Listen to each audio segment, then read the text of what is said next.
Gonna try to practice with backup quarterback on the Bengals. Brendan Allen, I believe his name is. Just gonna try him out a little bit. Should be fine. I play with Ian Book, who I believe is the same or a little worse.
Damn.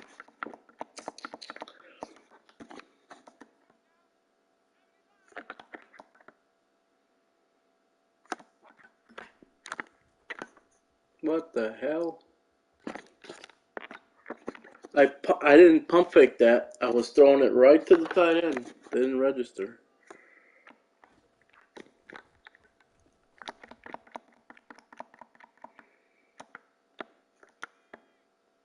The running back situation for the Bengals is not that great behind Joe Mixon. Oh, fucking every time I throw, almost like 7 or 8 times out of 10, I throw that route. Now it's like I accidentally move the playmaker and it makes him move up, go up, and you know, Jesus.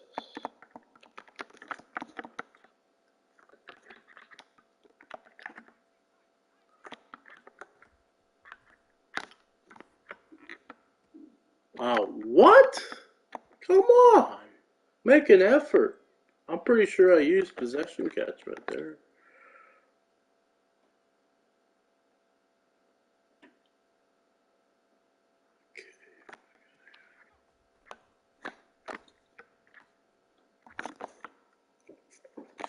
Fourth read on the play.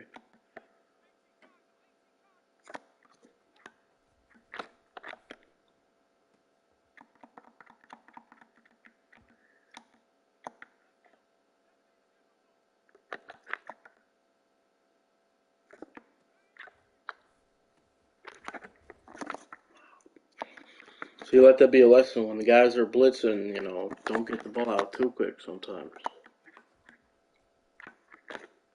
Back's turned. Damn. That was weird.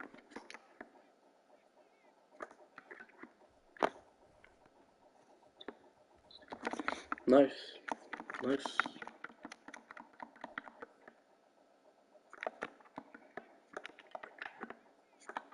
See his deep ball here.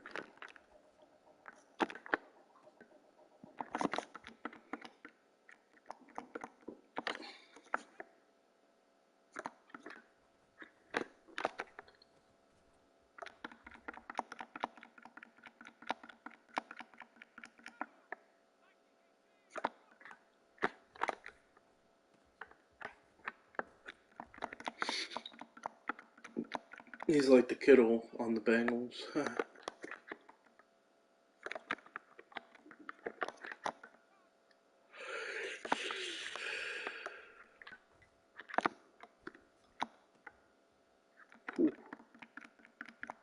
Really? They got an 85? You gotta be kidding me.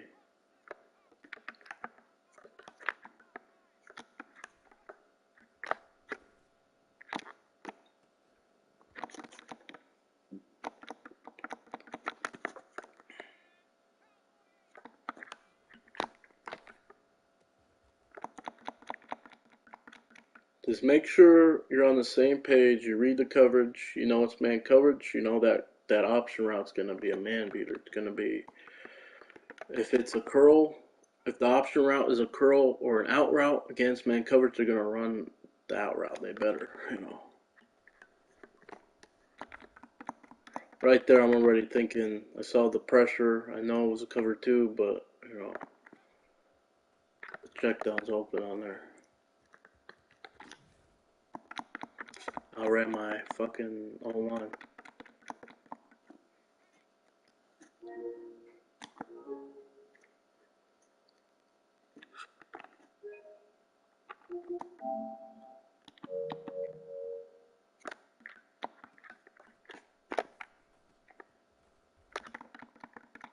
That's an example right there. Like, let me give you an example right here. Even though I don't like that, I don't like throwing to the first guy open that I see.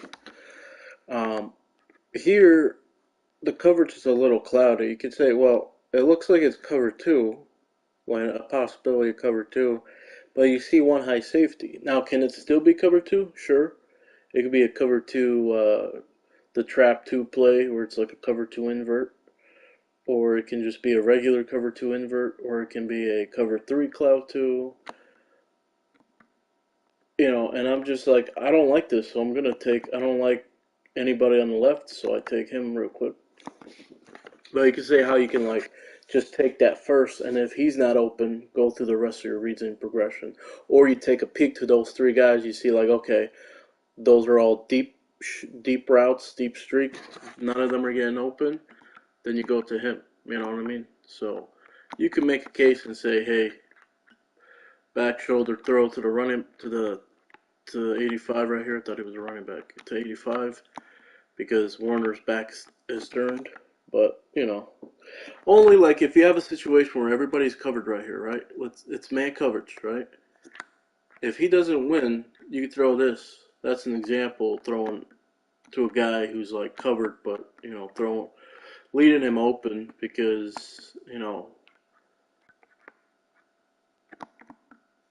Now, here's what you don't want to do. You don't want to just say, like, oh, everybody's back's turned, I'm going to throw it to 16 right here.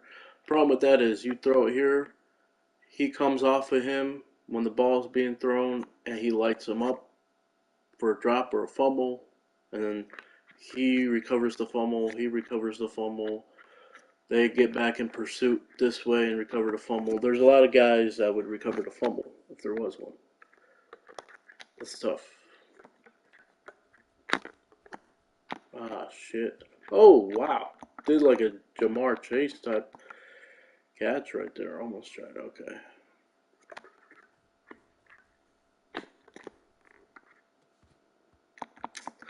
See, I get caught by those because it's like, is it an engage? Is it an engage 8? Is it a cover one blitz with a safety blitzing? Like, what's going on here? Is like, you know, I don't think, was it even a safety blitzing? No, I forgot it was Greenlaw. Yeah, when I saw this, I was like, something's off here. You know, I know there's a blitz here, and I know it's gonna be man coverage. Well, actually, it wasn't man coverage because this is man coverage. He's not bailing here. He's not bailing and reading this receiver. You know, he's not reading the quarterback and then, you know, reading the pass concept. You know, he's not reading the concept. He's not reading the quarterback or the concept. If it's man coverage, he's just reading him. You know, I thought for sure it was a man coverage. That's why I held this a little longer. And then when I saw it wasn't man coverage because he was bailing and he was going to take away this corner route, I should have went back here. But instead, I went through the rest of I went off of this real quick on the left side.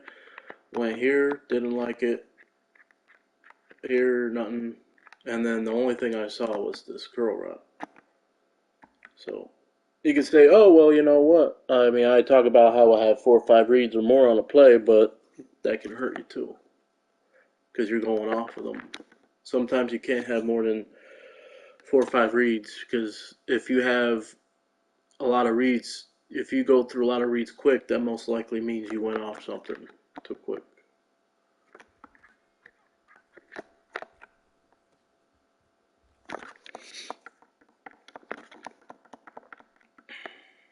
Man coverage.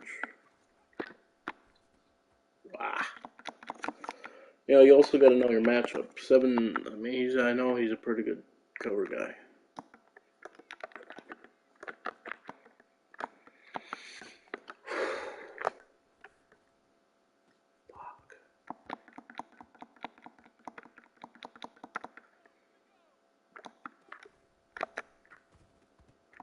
Okay. Why does that ball look so shiny? That's crazy. Ooh. What the? He picked that up?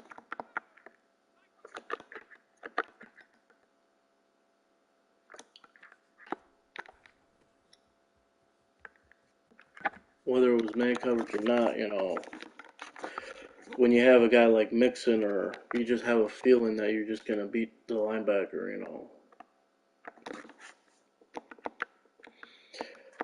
I would say if you want to get a tell if it's man coverage, this is common sense and common knowledge, but sometimes people forget this. Use a route like a route to the flat sometimes. Um, Typically, the guy in man coverage on the running back would be this guy. If he goes out to follow him, then you know, uh, then it's man coverage. You know, very rarely is there going to be a combo coverage stock. Some players online might purposely do that, knowing that you know some players might try this to try to get an idea of what coverage it is. If they're looking for man, and on defense, they could use a guy who should be in man coverage here to give the player online the idea that it's man coverage across the board. And then they go to another man like beater. Let's say it's a cover two, but let's say they put a cover two out there on defense, but they man this guy up on the running back, so you get an idea. Oh, it's man coverage across the board. Let me throw it here or somewhere. And then guess what? There's a defender in the area in the zone, and they pick it off. All because you try to be lazy just by reading, that.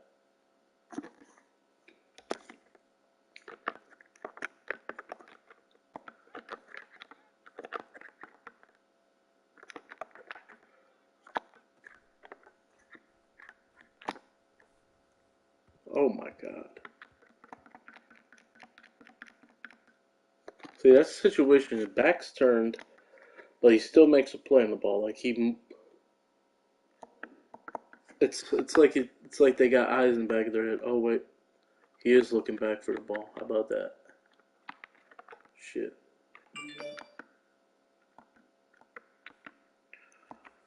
Okay.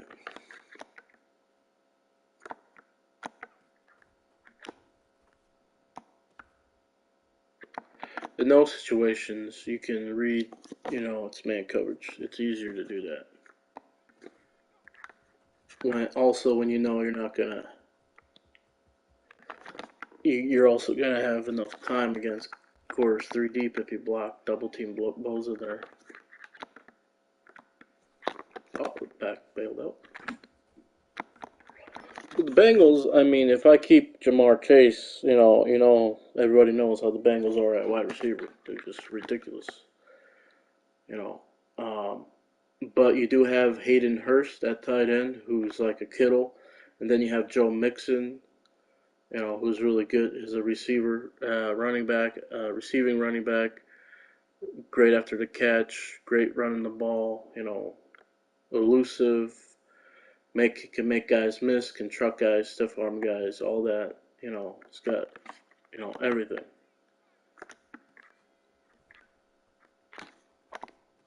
What the hell? Oh my God! Why did the ball get thrown there? I'm thinking right here. I throw this thinking the ball's gonna be thrown like over here, like this way, and then it goes right to him. Look at it. He didn't even move that much. I guess it's because when you throw this ball, you get ready. When you let this, when you're in because he's still like the game punishes you. Like if there's a defender in the window, apparently you can't lead receivers if there's like a defender in the middle, especially when you use like low bullet passes or something. Um, they just throw it to like the defender underneath if you try to use a low bullet pass. Even though I'm like low lobbing this, I'm throwing this. I'm using a low pass lead down so I can have him come down because it's decent coverage, but whenever a guy's got separation underneath you, you can it's pitch and catch all game. Like if the quarterback can just throw this to get the receiver to come, back to it, like come back to it like this way, and use his body to, you know, to body up the defender, because I throw this like a low pass, like even though I use a low pass lead, I'm expecting this ball to be past him, but low that my receiver can come back to it. So like around here, but like down this way, right? But instead, it goes right there. So that's a difference right here of like 4 or 5 yards. I want this ball right here, but instead it gets thrown like, it's ridiculous. That's the problem I have with the game. I don't mind the offensive line play, all that. Oh crap! Didn't even look at the rush. I did look at the front before the play, and I just expected, a quicker release against the cover two right there. Yeah, what happens when you double team somebody when there's a 5-man, when there's like when there's a certain blitz where there's like a 4-man line, 5-man line, maybe it was a 5-2. I don't think they even have a 5-2, but maybe it was like a type of 4-3 or something where they had an extra blitzer on the edge with his hand down. And because you double team, first of all, I double teamed the wrong guy because they switch in practice and probably even in games. Joey Bosa gets switched, you know. Most of the time he's on this side, but sometimes he gets switched here. So not only do I double team the wrong guy, I double team him or him, which I think I always double team like the last guy on the edge, thinking it's an elite pass rusher like Joey Bosa on the team. So not only do I double team the wrong guy, but double teaming a guy when there's a 5-man rush is going to leave one of these guys inside when you double team a guy outside on the edge. Because if the running back stayed, then the running back probably helps out. And then 67 stays with him, and everybody, it's one-on-one blocks. And then Boza probably wins, or somebody else probably wins a one-on-one block. But because Mixon's going out on a route, they 67 and 73, the left guard and left tackle, both double team the edge guy on the left, leaving him blocked. And you can see how 64 is trying to initially go to block him, but then he's like, wait a minute. I don't want to leave the A gap unblocked, so he goes back to block him, because the quickest way to the quarterback is through the A gap. And sometimes with centers doing this, they can get beat both through the A gap and through the B gap or whatever gap that is. I'm not great when it comes to being technical, with everything, but see here. When you see something like this, just know, like let's say you see something like this, right? Your first read should really be the streak here. I'm not just, well, it's hindsight 2020, but or 50-50, whatever it is. But the reason I say this is because one, you see the coverage now. You say like, okay, it's possible man, possible cover two. If it's a cover two,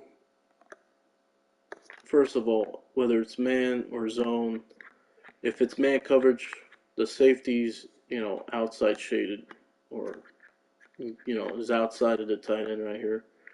And then if it's cover two, well, the only linebacker here, it looks like, is him to stay in the middle.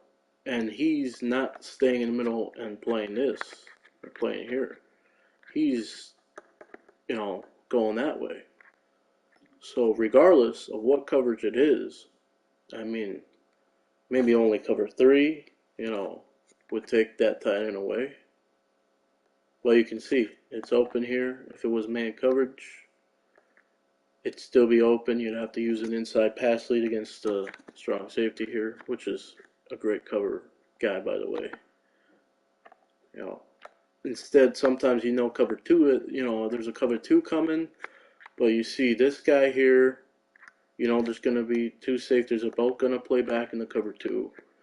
Linebacker, this guy, the only guy in the middle, unless they, unless it's like an exotic zone blitz where they back out one of these guys. Usually, probably, yeah, it could be a D tackle, or most of the time it's a D tackle backs out here.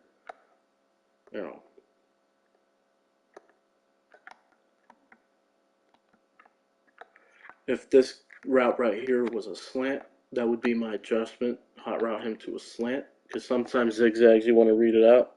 You want to read, the zigzag sometimes too, and see like, oh, is it man coverage, or is it zone, based off the zigzag.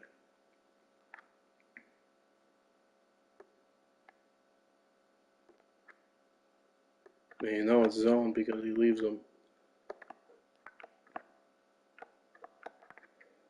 But if I have a slant for him, look what would have happened right here. Maybe he takes him inside because there's nobody inside here, but I'd probably still beat him. Even if he took me inside, I'd probably, at least the ball would have been out. And whether if it was a drop, I would have used a low pass lead, anyway. So it probably would have been a drop on the ground, but instead I get sacked because I take too long looking at this possible hole shot against cover two here.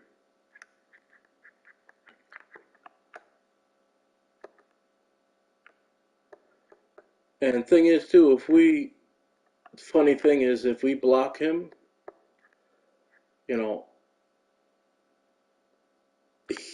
the corner would take him deeper, but then we would have had an answer for this blitz. So it's like we would have went off of this probably, and then we would have had enough time to hit him or him if I had him on a slant. It's a funny thing about that. Once again, you got to look at this. You think like, okay, usually they don't blitz all these guys. It could be a cover zero, but yeah, you know what? I'm gonna assume it's a cover zero or a cover three, whatever. So let's look at cover three. Let's see what happens. That's why, like, you have like, let's say for example, like you think like you need to have backup plans. You need to have, like, say, okay, you can't just assume something is what it is, like cover zero. You know, you need to have backup plans.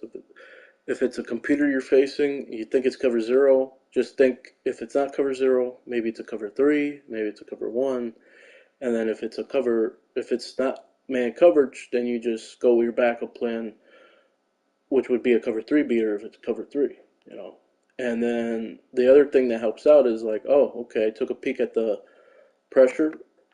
It was like um my pre-snap, guess was that it would be either, a man blitz or man coverage, or it'd be a cover three.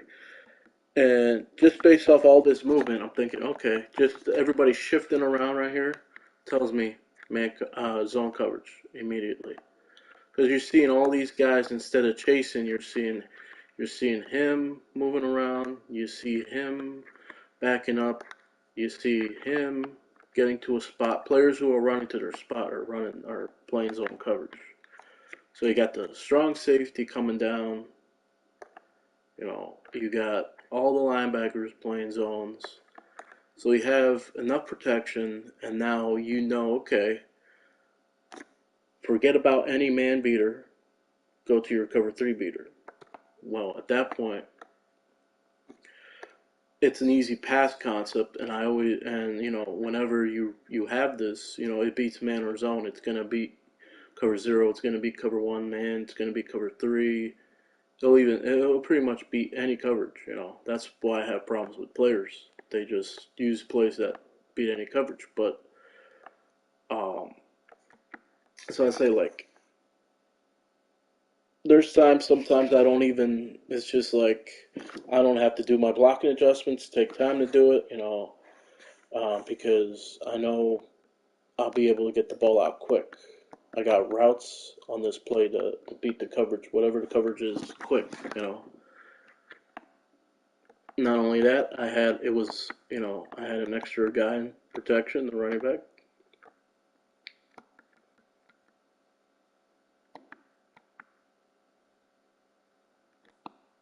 And they didn't, I mean, if they did blitz, like, if they blitzed both guys off the edge, like this guy and this guy, you know, then maybe I get uh, him coming unblocked, and then I don't have enough time to throw, and I have to check to the block and release route.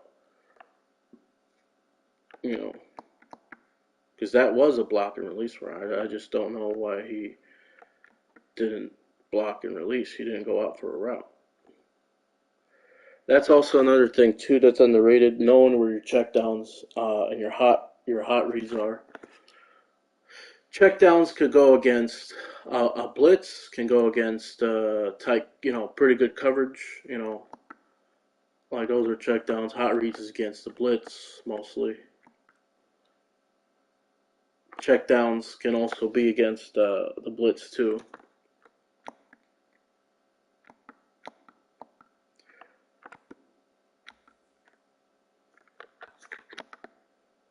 Because if that blitz was coming, I would have forgotten about the running back. But sometimes I just think, oh, blitz is coming. Let me look to my running back. Sometimes it just works out. Ooh, I mean, in real life they light you up, and you probably gotta. In real life, they would light me up, and either way, probably go for you because it would probably go for you because they hit high, helmet to helmet or whatever. Oh shit. So I don't like RPOs. Sometimes I forget it's an RPO. See, plays like this, I like this because you have a flat, you have a dagger route. So if you have enough time, you know, you can almost read everything on this. And if the blitz is getting there, you have a flat, you have this route to hearse, and you can also probably run it up the middle. Okay.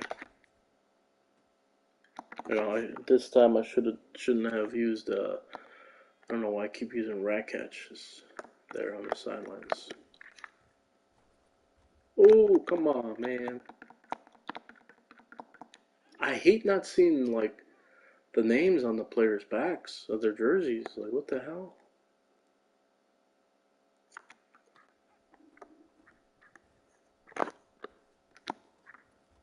Ooh. It's almost like using the possession catch in Madden, like, automatically doesn't allow the safety or whatever defender nearby to go through with a hit stick, go through with the hit power, hit tackling.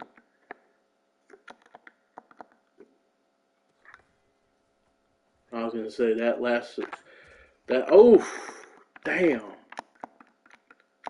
I remember back in the day playing Madden, certain things like that, like usually back in the day in old Madden games, the only times that a defender would hit you like that is if you just entered their zone. Like if you were running, for a while and you just like it was you and them, they would never, hit you like that. It was only like if you, just happened to be in their zone or something in their area.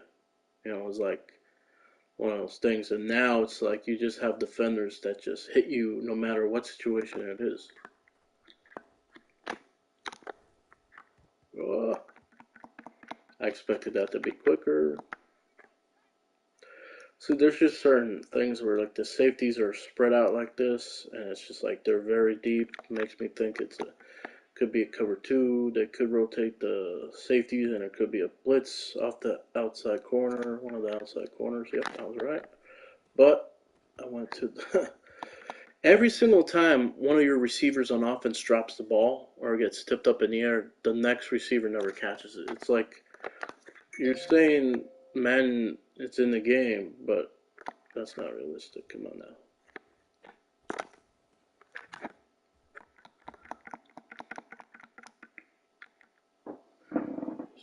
Okay.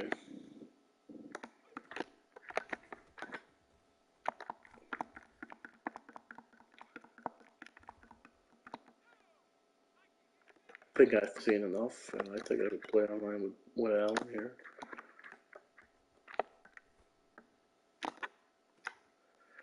Imagine going up against the Bills, what's his name? Josh Allen. They're not related, I don't think, too. I checked that out.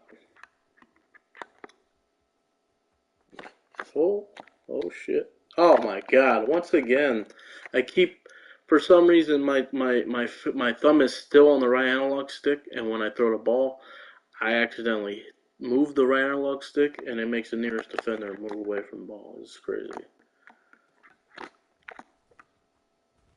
See, it's just a simple, like, just reading, like, manipulating linebackers, or, like, seeing movements from linebackers. You see, like, this guy playing way off.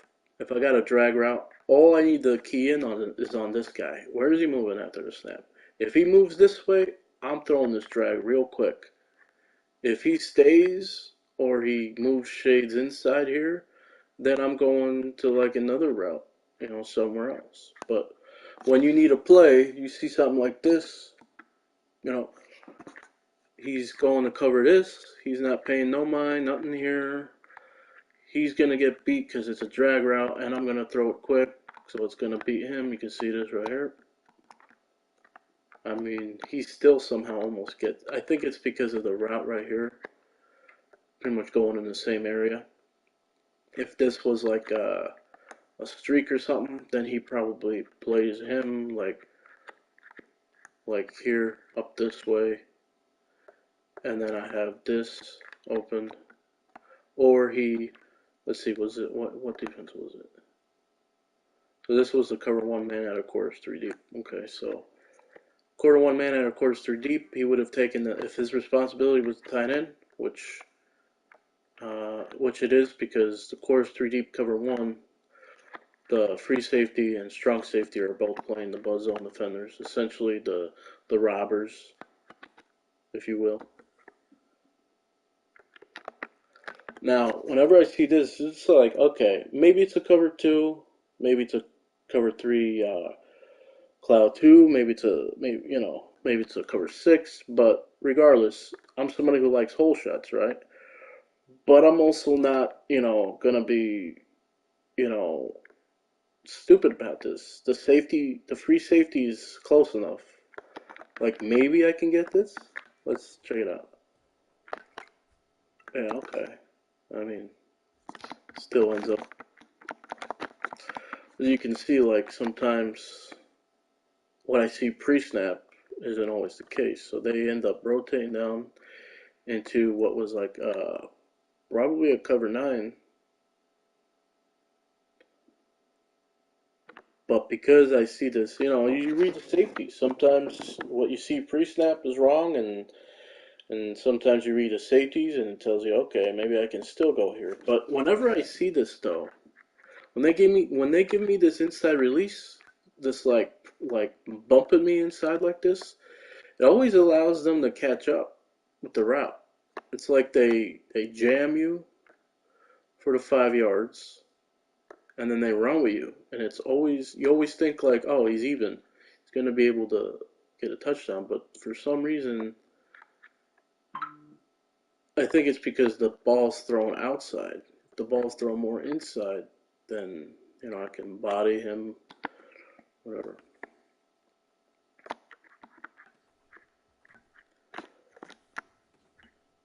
Should have went to the first crosser there.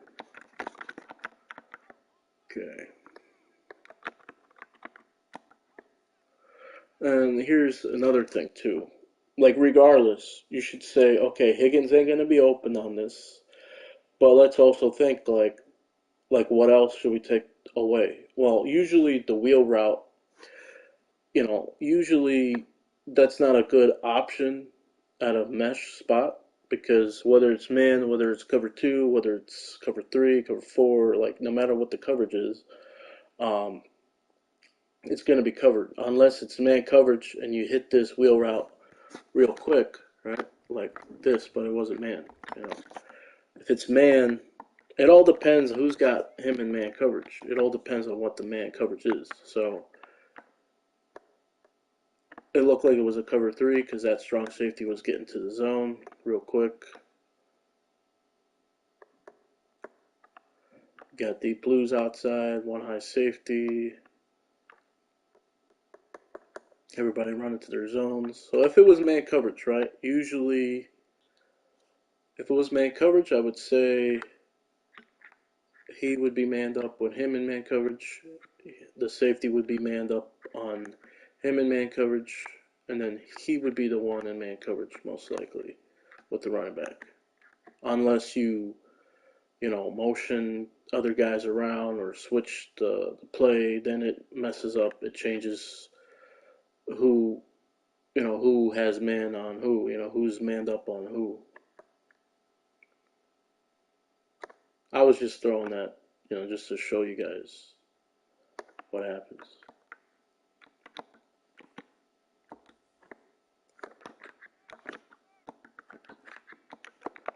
So when I see this, it's like I always hot route my outside receiver to the left on a streak, and if I see a deep post, I leave that because I always love this play when I need a play sometimes because I have a streak against whatchamacallit, cover two. It will work against cover two, cover one man. Like if the free safety rotates to the middle and he's away from that area and they're pressing Higgins or whatever, I can still throw it to him. It'll be like a good touchdown, good wide open touchdown. If it stays like cover two, but it's like pretty good on Higgins, no hole shot there, tough hole shot to throw, I still have Boyd to split both those safeties. If it's man coverage across the board, um, then Higgins and Boyd are pretty much Higgins, Boyd, and Mixon are both covered, and then all you're really looking to beat man coverage is Irwin and Hurst. Um, and because it's Irwin in the slot, he probably would be covered pretty tightly because he's like a fifth corner on the depth chart. I have a number three because I'm not using Chase, and then Hurst would be the one. It would be tough. It would be tough. I would probably have to eventually ad lib and make something happen out of nothing. Make chicken salad out of chicken shit because yeah, Hurst is a pretty good tight end, a receiving tight end, and can usually get separation because of his speed. But you also have Fred Warner at linebacker, who is a great cover linebacker. Has the speed, the man, the zone, the play recognition. The play recognition of man would give him tight coverage. He would bat the ball down or not let Hurst get any separation, at all. We got the cover two. Oh, fuck. Fumble. Who hit me? I think it was a free safety. Or no, who the hell hit me? No way, it was a strong safety. Oh, it was. See what I'm saying? Any situation, whether you're running with the ball in your hands, he comes and lays you out, or right here from the side, like, that's another thing. Back in old man games, like, The only time they would hit stick you if it was like a pass in their zone, and it was just like a bang bang, play where you just enter their zone and they just like freaking let you run like a split second or a second for you to have control and then hit you and then you fumble, you know. But all the time I would say the one good thing about Madden back in the day, or I used to think even now, is that they can't hit you from the side and cause you to fumble. Apparently they can. I've seen this so many times too. It was just less frequent or almost non-existent in old Madden games. You know, getting hit from the side. It's hard to do with a user, I would say. User using a hit stick as a user like that.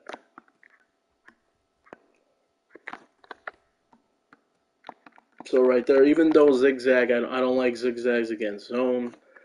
That was a zone that left it open because they were playing. It was probably a soft squad or something outside. Was it? Let me see. Okay, it was possibly a cover three, but for some reason, the buzz zone defender here played the curl zones. He obviously goes deep.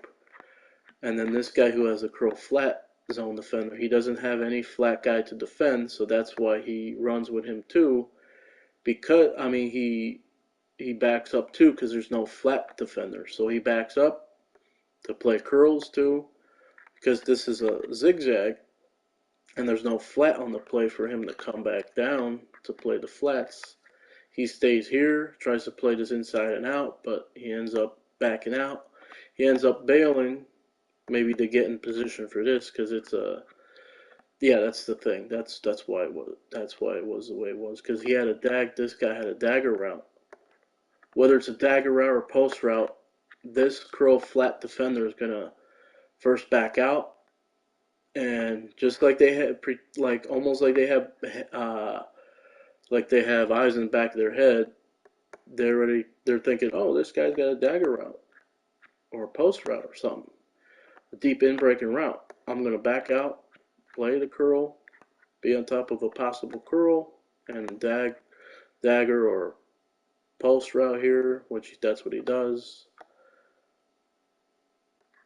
The more you can practice against, zone coverages, the more you can just still to this day, I don't like zigzags against like zones. Usually not against cover twos because cover twos they have a flat. So, but you can see he backs away to take this away.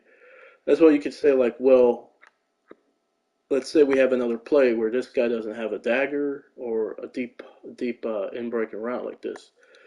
And you'd be like, oh, why is the zigzag not working this time? Well, because there's no route. Like if he has a streak, he don't have anything to worry about.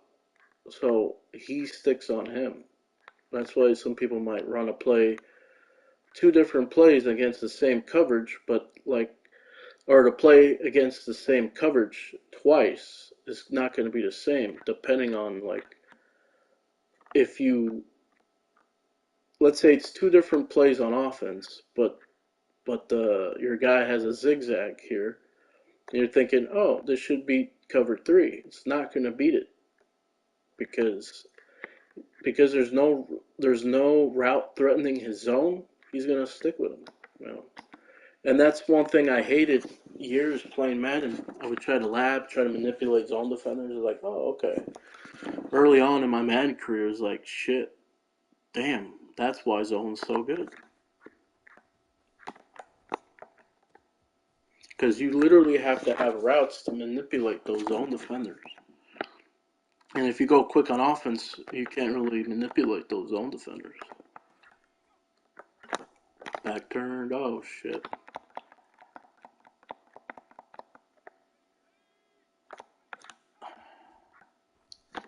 Wow. Only reason I took as long as I took there is because I'm reading both the seam passes. I see one open, but just because you see one seam pass open, don't just throw it there. Because you throw this, he can let this curl. As soon as the ball's in the air, these guys react, just like they react in pursuit. They run to where the ball's going. They run to where the ball carrier is that has the ball, or they run to where where the ball's going. So if you throw this, even with a bullet, this guy can lay you out, and you can drop the ball or fumble. And depending on if you throw this pass, you got to be real accurate with it. Because if you lob this linebacker is turning around, making a great play on the ball, and possibly intercepting it. Intercepting it. And if you throw this with a bullet, same thing might happen too. He might intercept it, tip it up in the air for the nearest defender to pick it off. You know. So, and if you try to wait until he gets more separation from this linebacker, and then you kind of lead him upfield, lob it a little more, get some more air underneath it to get away from this linebacker, well, then you're throwing it closer to him. So that's why I don't throw these when it's wide open like that. And then I'm like, oh shit, they really left this curl open. I'll take it. Now let's look at that play. See the other guys I think were open too. Oh, okay. There ended up being a blitz. Sometimes I don't read, you know, um, the blitz, and I just read one side too. Sometimes, if I had known this was a blitz, like if I had seen this blitz, now, well, everybody tells you, wherever they blitz, you just hit them from that side. You hit them in the void. But sometimes, let's say these guys are blitzing, this guy backs out, this guy replaces him here, and plays and is like in a zone, and then you're throwing, and then this guy has like a slant. Well, now it's being, defended by this guy backing out. It could be a pick, whatever. So I had to curl that side too. Okay. So he did. So defensive end did end up backing out. Whenever you have a heavy blitz like this, sometimes, especially like I can tell right now. I'll tell you what, it's not a cover zero. So if you know it's not a cover zero, but you see like a lot of guys blitzing, like all these guys blitzing that would have been in the middle or would have had man coverage or zone coverage in the middle. You see them all blitzing, but it's not cover zero pre-snap. Somebody from the D line is backing out. Somebody is. So.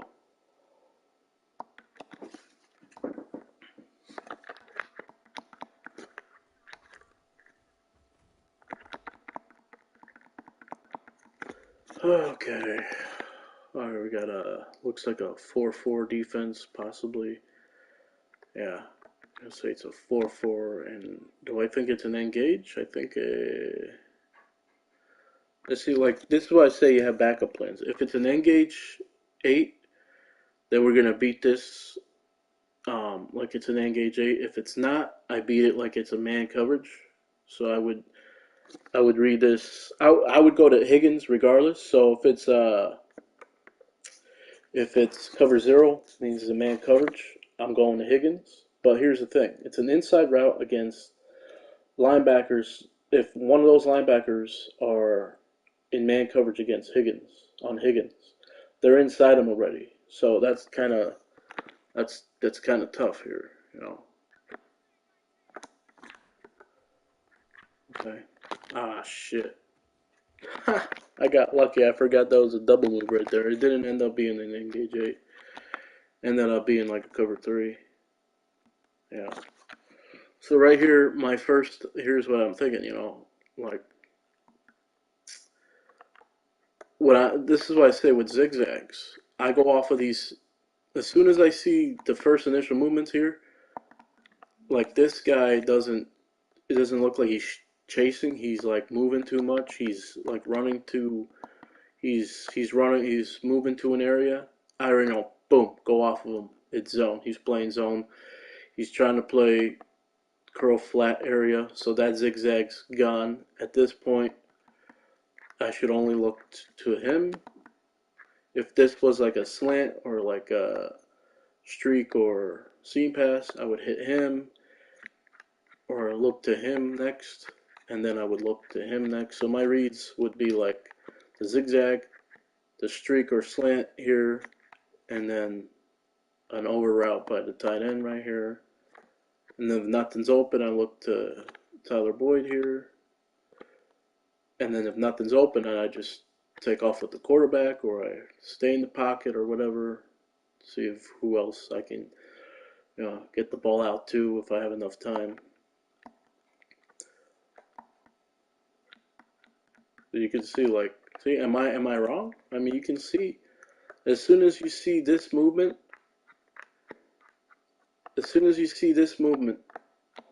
okay, it's zone.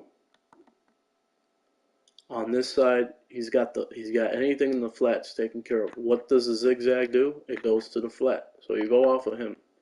And now you know based off this, once you go off of him, you see all this space right here. Except, he's in there, but you're reading. I thought it was for, I don't know why. I knew it was a zone, and when I saw this, I went off of him because it looked like he was going to follow him in man coverage. Even though I knew it was zone because of the zigzag, I still thought it was man because he ran with him a little bit, you know. But he's looking at the quarterback, so you can tell. Not only that, he's shuffling his feet first. He's shuffling his feet. You can see those hips. He's shuffling. He's not chasing. That makes it look like he's chasing. It's not. So I go off of both of these right here because of him.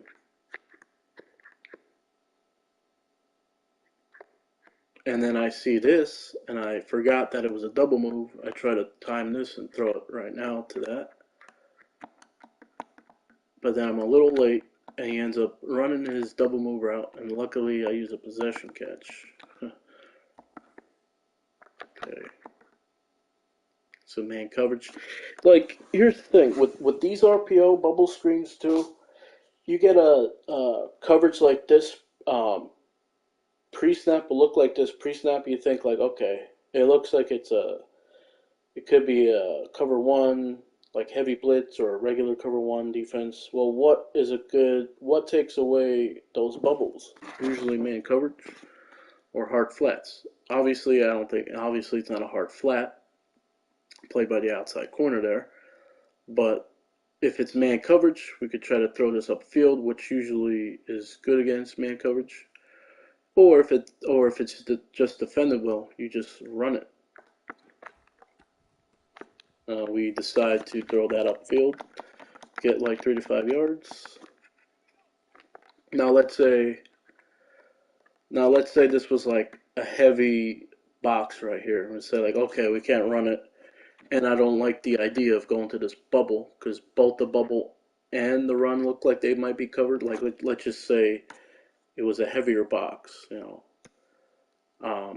to the point where we couldn't get any yards or might lose yards. Well, audible to a different play, audible to either a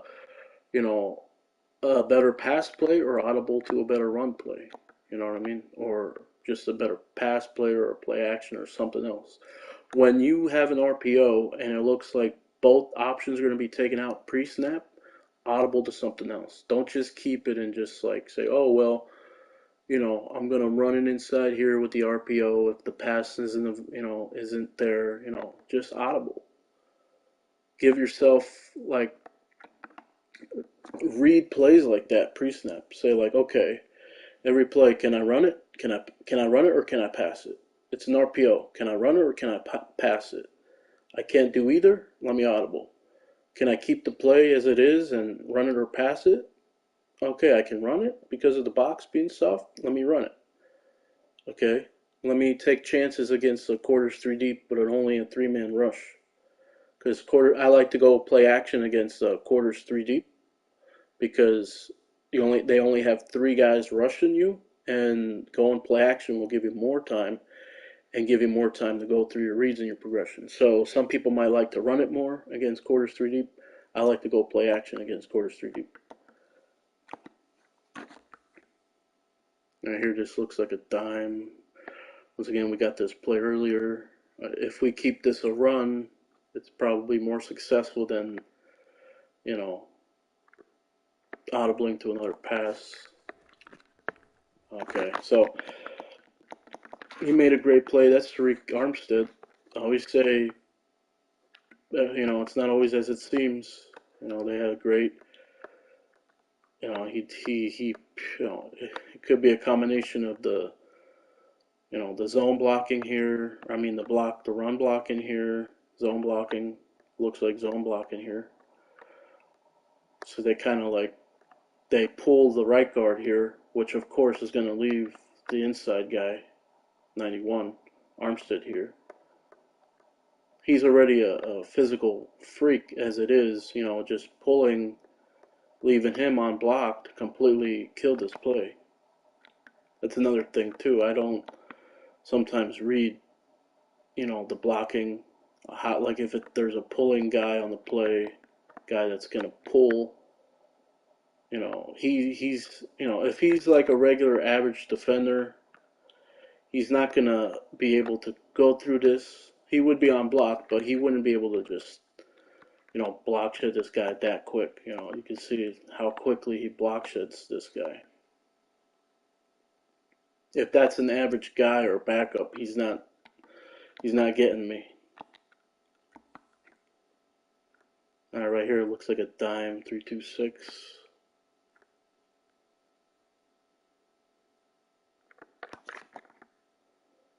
Now this play I like to use a lot because it beats like almost any coverage, but I don't like plays that beat any coverage. I don't want to be that type of player, but when I need a play, sometimes I go to this third and long, fourth and long. I try to stay away from it on fourth and longs, but first down play, red zone play, it's good it's good in a lot of situations. Only thing I'll say is my reads usually go to the slants first, but then if the slants look covered, I take too long reading the post and the wheel, and sometimes everything is covered and the pass rush gets to you. And the problem with these kind of plays is you hold on to the ball and you don't have enough time to take off if you're reading everything. If you just read like maybe the slants and the post, and then you take a peek at the pass rush, then you can say, okay, now I can roll out to the right and maybe look towards the wheel and the flat that way. But usually I'm staying in the middle of the field, I'm staying in the pocket, and I'm reading the slants, and then I'm going to the post and the wheel, and then by the time, you know, the running back's like the only thing open, I get sacked or I get hit on the throw, or by the time I see the post open, I get hit on the throw and it gets picked off in the middle of the field because I got hit on the throw, or same thing with throwing it to Hurst. Oh my God, that was a horrible throw. Jesus. That's another that's another play once again. It's got nothing to do with who I got at quarterback. This should have been this should have been thrown right here. This is where I wanted it. But I don't know. I don't know what EA is doing. Like I get it. Maybe when you use a low overall quarterback with like low awareness, bad throwing power, they want to simulate like real life, and they maybe want to have your footwork not be great.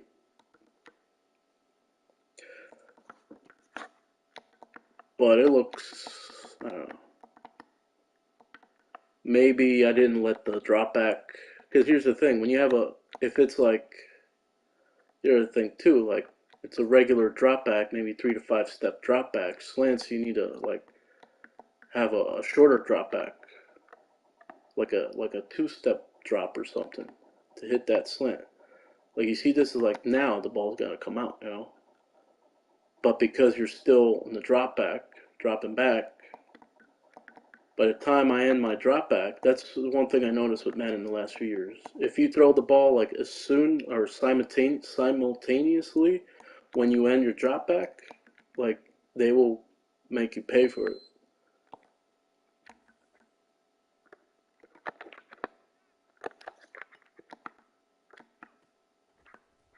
I got him already. I already knew it. Oh my God. I thought he was. Wow. I thought I overthrew him. Shit.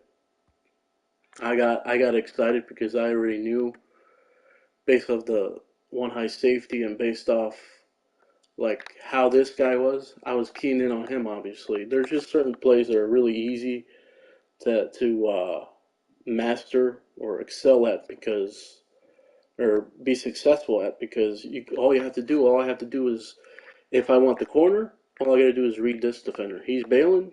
I'm not going to the corner, because he's most likely going to run with him too, and that's what happened. But here, all I got to do is key on this defender. If he's if they're all blitzing, I have the spot. I don't have to wait for the spot and go. I have the spot. Um, as soon as I see this and this, I'm already going off of the corner route, and then I'm keying in on this guy. And I was like, oh, he's just like staying. I don't know what the hell is he doing? What kind of zone is this? And I'm like, no matter what, Alexa, stop. Here is a reminder. Alexa, stop. Not to use bread. Alexa, stop. Alexa, stop. Fucking bitch, man. Take the wax out of your ears, Alexa. Oops. You can see he plays shallow here. He doesn't like back up or play like the other guy.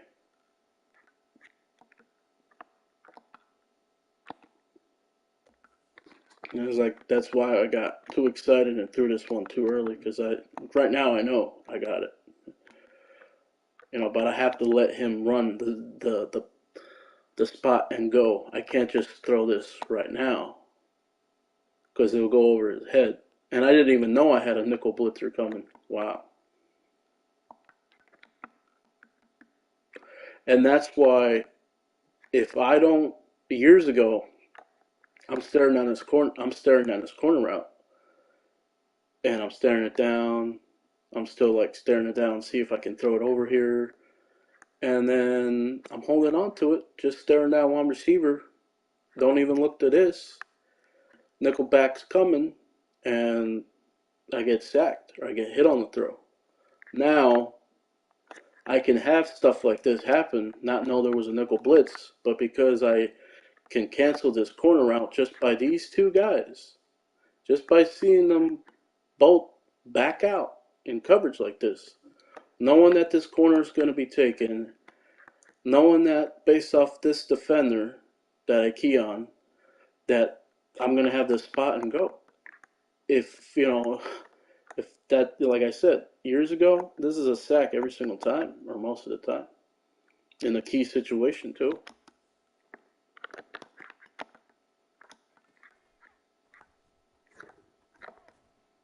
Bad throw. I had him, but I led him too much. I wasn't even late. I just led him too much. Fuck. Once again, it like I don't know if the right analog stick. I don't know what's going on. Like when I throw certain routes quick or too quick, like the receiver that I'm throwing it to, it's almost like they're getting playmaker. I don't know what the hell's going on. One high safety could be man coverage, could be cover three. It's not going to be cover two invert. We all know that. Okay. Was there a blitz? I'm guessing there was. Yep. There was a 5-man rush here. Oh, see, sometimes I see this and it's like, for some reason, my mind thinks it's even, but it's not going to be even because I'm double teaming Boza. And people might say, oh, for the longest time too, when I played Madden, be like, I have a running back blocking on, in the play. Why am I keep getting sacked?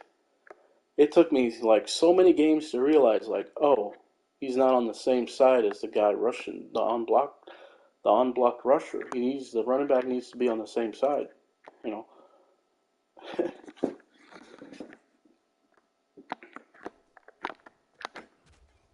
Oof.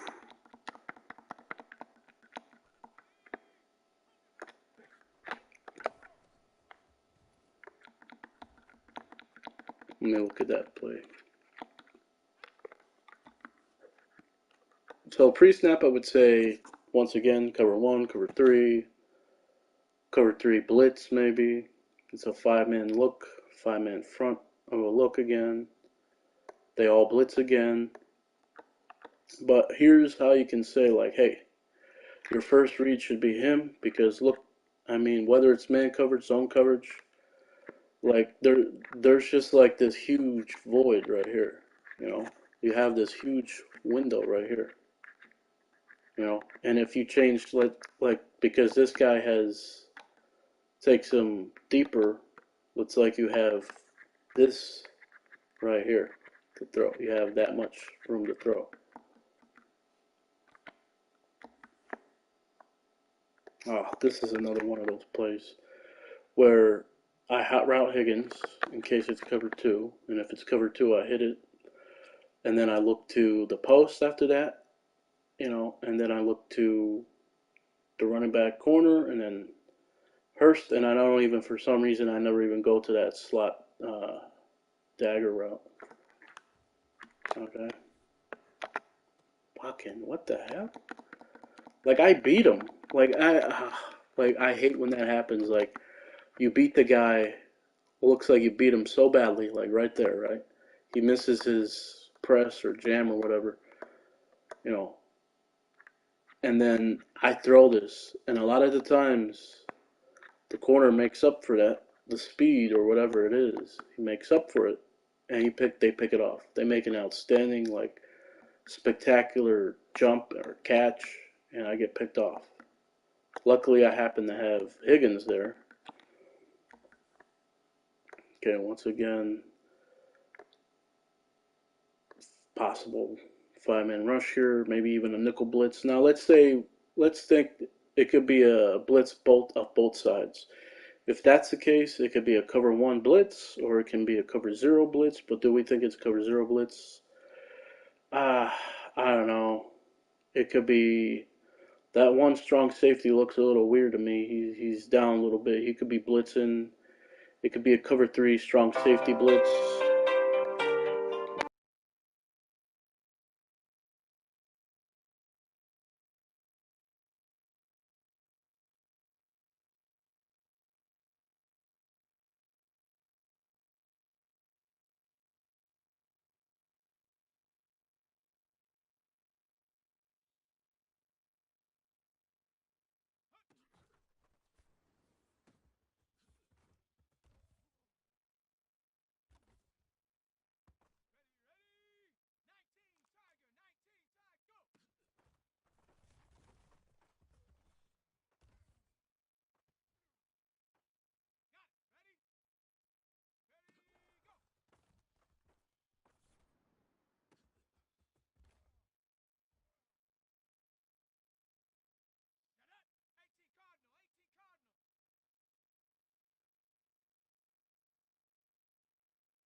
Alright, I gotta play online now.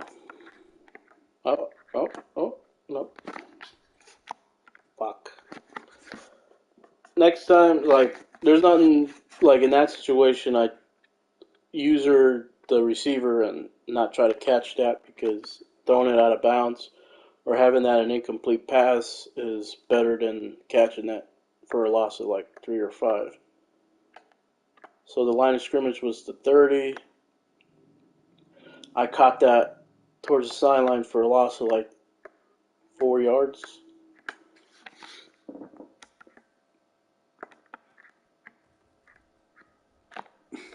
Ah. Well, I thought he was running that post much shorter than that. Okay. See, there's stuff like that, little details. I'm thinking he's running this. I'm thinking he's running this at like the 15-yard line right here. Instead, he runs it deep like it's in the end zone. Like almost in the end zone. And then because of that, I had to use him to try to either make a play on the ball, catch it, or just get it away from the defender, and I just couldn't.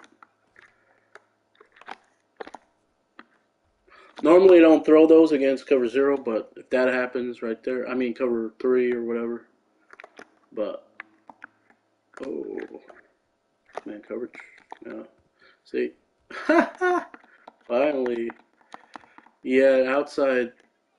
He was outside of me.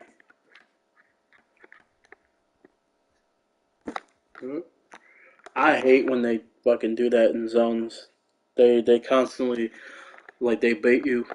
It's almost like going up against like in zones sometimes.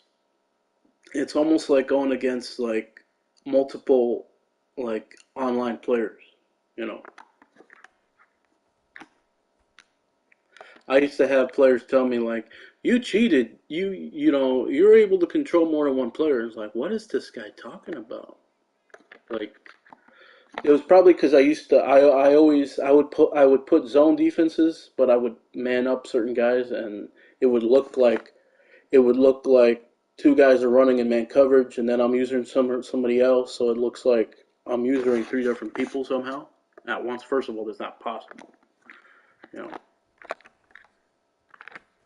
Ah, I always think I can make that juke there, but usually they never miss.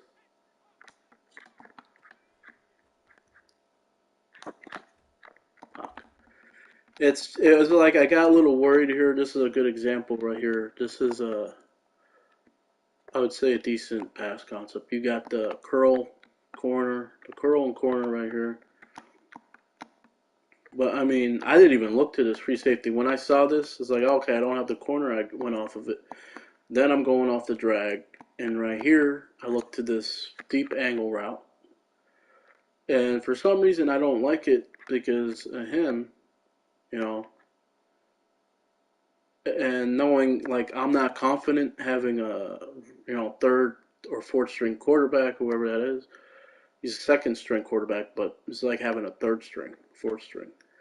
Because if I throw this now, maybe I lead him too much. Maybe he catches it like right here or something. I lead him too much to the safety, or the safety comes down as soon as the ball's thrown in the air. He comes down, and he only has to run this because you're gonna lead them probably like right here, and then all he has to do is run like right here. So all he has to do is run that much, and the ball is being thrown like 20, 25 yards, and all he's got to do is run 4 to 6 yards to hit the guy. So, but if you split them like this, it's a little harder. But I just wasn't confident in this throw, so I wait for the next like Texas route, and by then I got sacked because of that. Just wasn't confident in the first throw, that first deep Texas. Oh, come on, baby. Ah, man. First, I take too long on the deep post there, and then because as soon as I see like this, it's like that free safety's moving to cover that. I'm like, ooh, I like this. But then he's going to play back like he's in a fucking cover 2 or something, like playing deep here. Had to be a cover 2 somehow, maybe a cover to invert. I don't know. It's weird because everything tells me he should stay here in the middle, but I don't know. Why would he leave this open? The only thing I could think is like a cover to invert.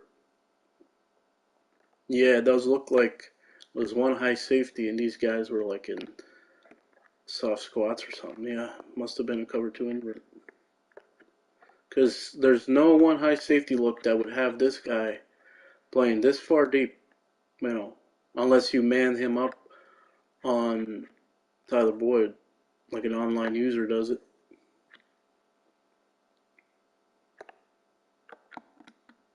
So instead of reading the slants first, sometimes in a play like this, I change my my reason, my progression to the deeper passes. And then I'm like, oh, because that free safety, I like this, but then I'm seeing him and I'm like, okay, I'm going off it. And then I'm like, oh, I got him.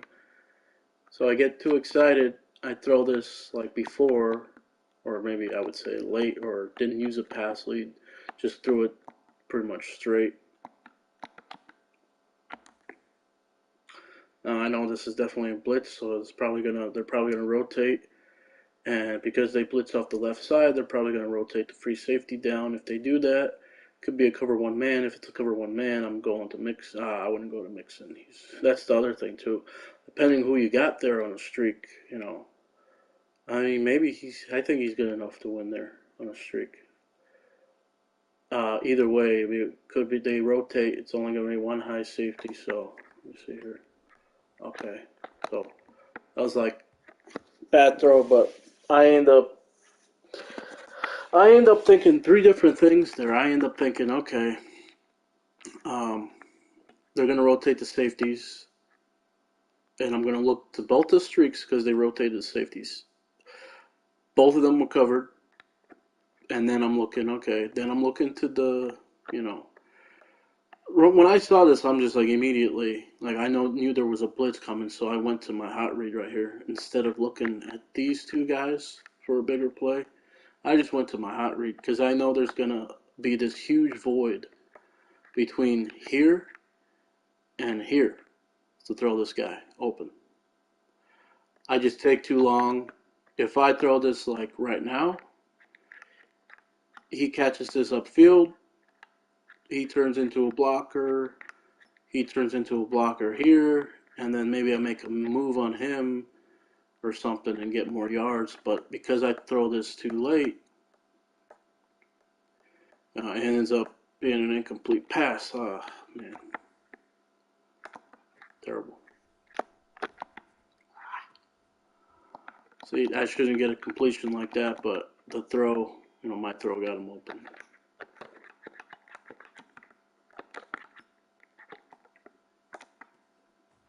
Okay. Oh, fuck. The bump. See, there's times where, based off the alignment or whatever, because it's like a bunch on this side, I don't know. I think it's just the bump. Usually tight ends don't get bumped. They bumped. They did it. They got it. They bumped my tight end really well. Really well. Bumped him really good, enough that he can, run and chase me. Womack. And Womack is like a 68 overall corner too. He's like a 66 to 68 overall corner. I think even less than 68. Somehow he holds up. Man, that is crazy. That must mean that Hurst probably doesn't have a great release, or I don't know. I really don't know. It's one thing if he pressed me, and then I had to run through this guy, but I didn't have to run through him. Because if I had to run through both of these guys, that would allow Womack to stay with me. But Womack pressed me, was not only was able to be physical and press me, but allowed to press me and run with me to the point where he almost ran that route. himself. I mean, damn. I mean, let's look at. That's what I'm saying. Like sometimes I can put like lower rated corners in spots where they normally wouldn't be good, and you can see he's not even okay. Womack is all the way here, 68 overall, 92. Okay, the 92 speed, 66 awareness, but change of direction is pretty good too. Damn. Okay. How tall is he? 5'9". 5'9". See, that's why, like in Madden, when you play Madden, um, I would say, I would say use those 5'9" corners, keep them in your depth chart because I would even go as much as to put them on, my outside corner because, like whether it's a computer or an online opponent, they have to throw over that 5'9" guy. But if he's in perfect coverage like that, like you know, it's really tough to make plays on that. Really tight coverage. Unless you lob it and it's a one-on-one situation, you know, you got 6'5" wide receiver or 6'6" tight end, and you put it up only to where your tight end can get it, jump and get it. Okay, But I don't know. Like, yeah, he's not going to be able to jump over me to intercept that. Like, I can. It's essentially like a 50-50 ball where he can't pick it off, and it's toward his sideline too, with nobody else, like no other nearest defenders there. So it's a safe. If it's a one-on-one and there's nobody in that area, you can throw that. So it's either going to be a catch by you, or it's going to be an incomplete pass because those guys can't jump over you or get around you to pick it off. So that would be the only thing.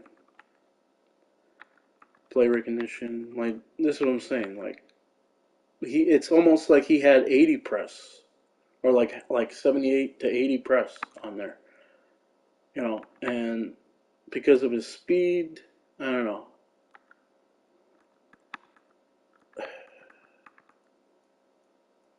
It just don't make sense to me because Hurst has 87 speed, and I'm sure he has, good enough. That would probably be considered a deep route run. So usually tight ends don't have great deep route running.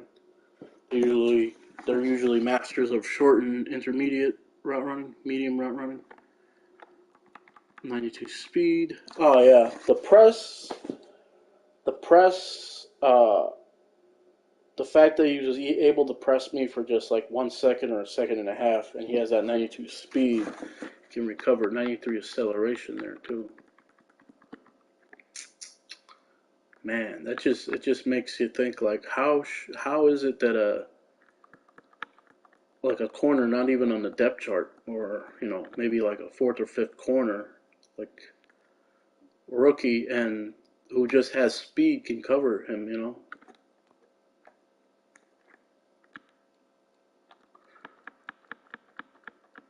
I usually say look at your matchups, and if you told me that I had Hayden Hurst, freak at tight end who has receiving ability, like wide receiver ability, oh, I would take that fucking every day, all day long. But damn, I guess not on corner routes. He can't win on like deep corner routes.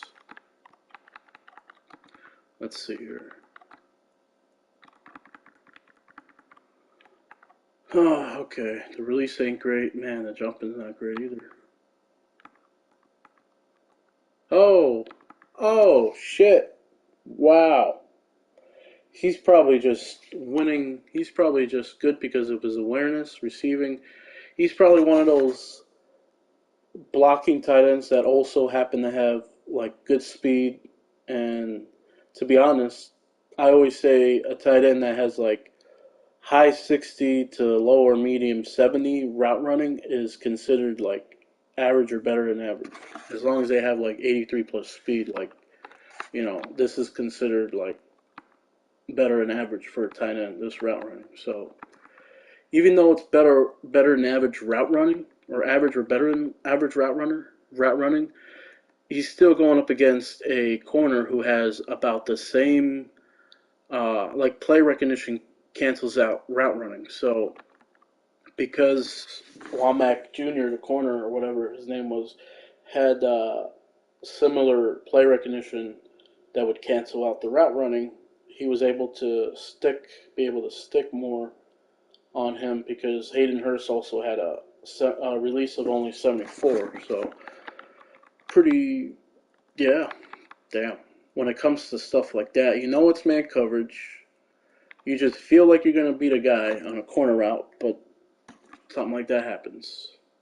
Like it sucks. Like let's say, that was your last play of the game, end of the game. You're like you have the right matchup, or you think you have the right matchup, and get something like that. It's like what the fuck? Womack made a play? Come on, you know.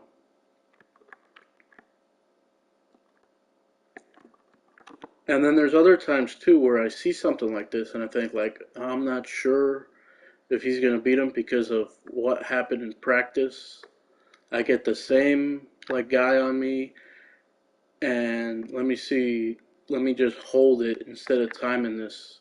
And sometimes I hold it to see if I can get the separation, and then he ends up beating him on another play on the same route, ends up beating him badly, but because I wait for him to get the separation, I pretty much throw it late because he got like instant separation. And then I throw it and he, gets there or he picks it off, undercuts it. It's tough.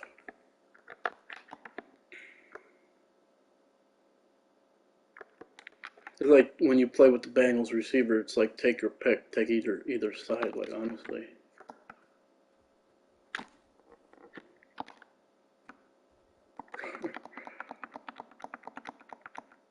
Alright, I'm gonna go online now. Oh, wait a minute. They got a nickel blitzer over there. Not really worried about it.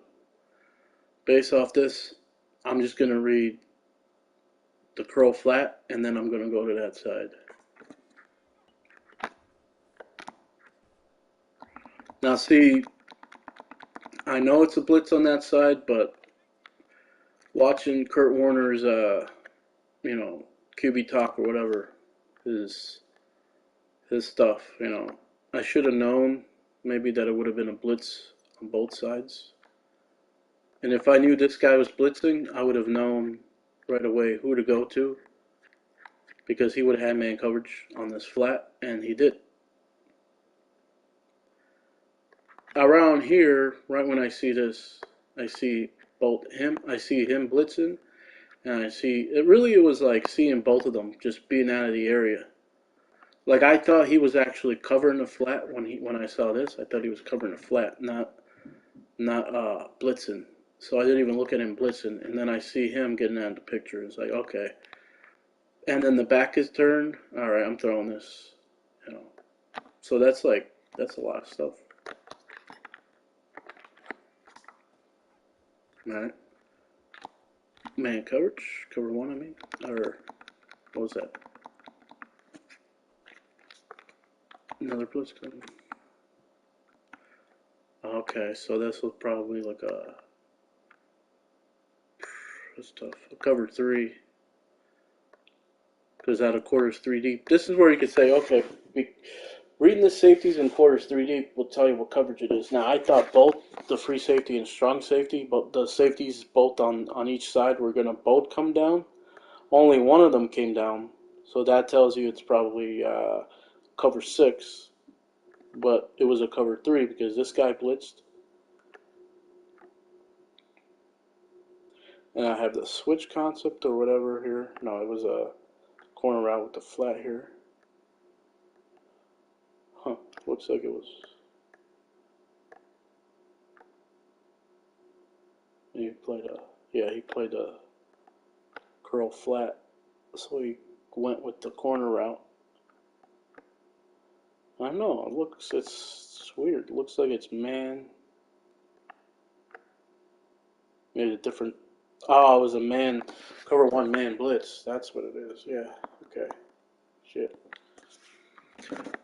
Either way, Alright, this could be a cover 3. Cover 3s. I say throw this towards the sideline, the bubble, and throw the side. Ah, shit, too late.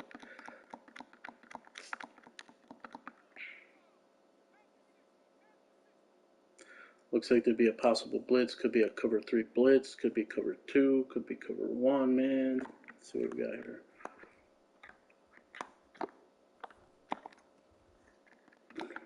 Sometimes something's covered, or it looks like it's going to be covered, and you just change the throw. Get them open.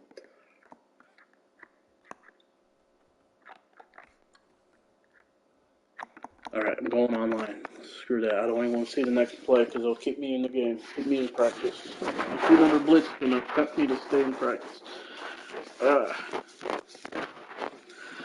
How much time did we play already?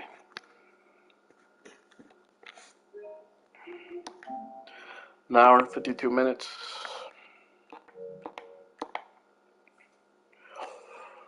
Whew.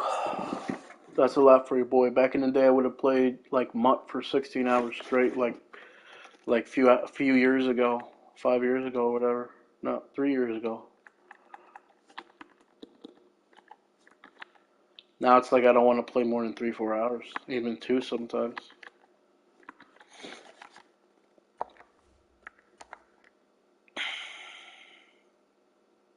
It's the same thing with binge watching TV shows. I used to be able to binge watch like my favorite TV shows, like maybe 2 seasons in one day, 2 or 3 seasons in a day or more.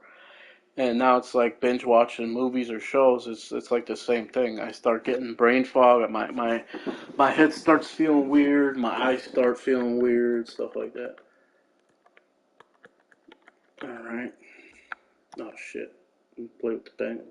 What the hell was that? Oh, I pressed circle. I pressed like X and circle at the same time. I was gonna go with my Eagles, but I'm gonna go with the Bengals. Bengals got a good defense, man, really good defense.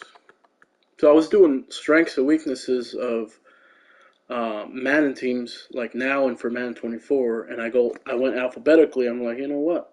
Normally I wouldn't put the Bears on a team to look out for, but based off their draft and based off what they already have, what they got at the end of the year offensively, like they're pretty good.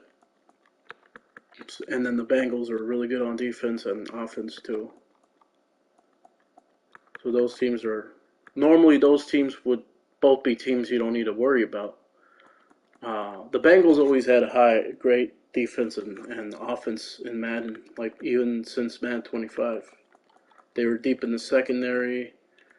They could run the ball. You know, their issue was only like sometimes, yeah, the running game sometimes, pass rush back in the day.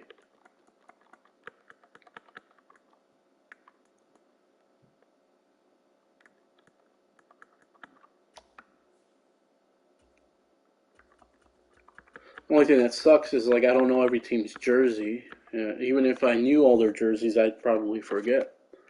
Or I don't think there'd be somebody that would be able to memorize every team's like every single jersey from every single team.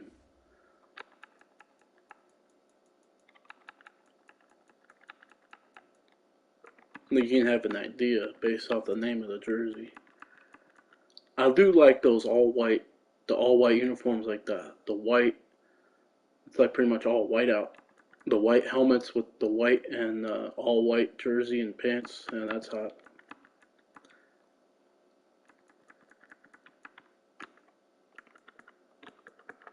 I forgot to go multiple defense now.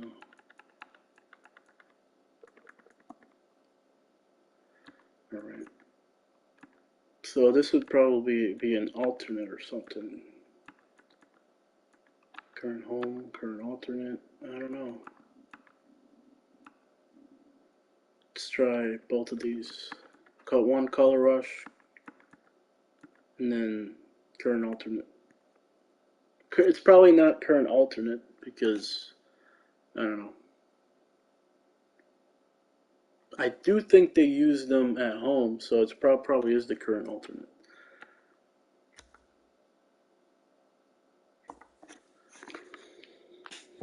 So no Jamar Chase and no Joe Burrow. I couldn't take Joe Mixon out because my backup is only Samarje Pirine. So, I mean, I have played with him in the past. As long as my running back has like 84 speed and 90 plus carrying, 87 plus carrying, I could play with them. But I just like Joe Mixon. And it's funny because when he came out of the draft, I heard all this shit about him. As a person, it's like I do not want, don't want players that have issues. What the hell is this? It's just like froze. Wow. Fucking game. Probably decent. Never seen that before. Damn. Which that'd be a loss. I'm okay if it's a loss for both of us, but don't really know.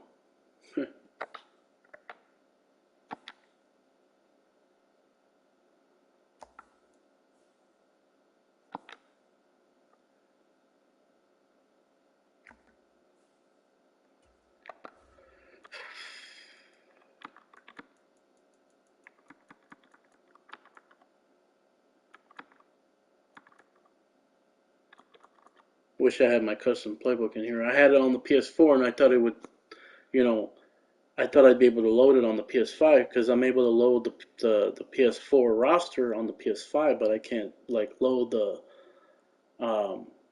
profile settings or my playbook. What the hell? Makes no sense. Could be Color Rush? Shit, I don't know. Try it that way.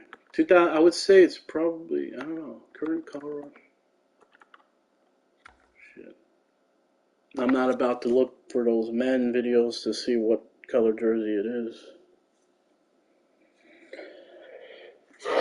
What jersey it is, I don't know.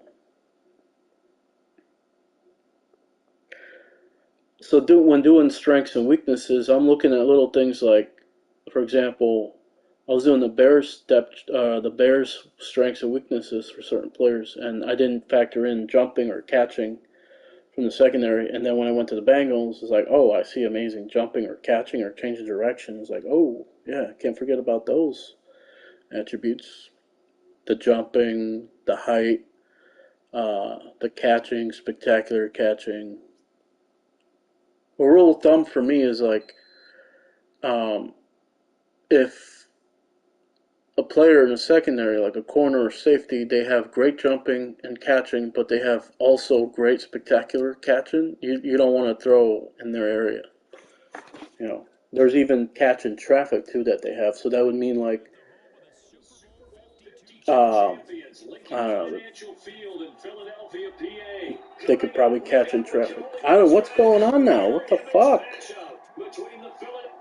Jeez, what's going on now? Two back to back? It's bullshit now. This is what happened back in Madden 22. I was able to play Madden 23 without that BS.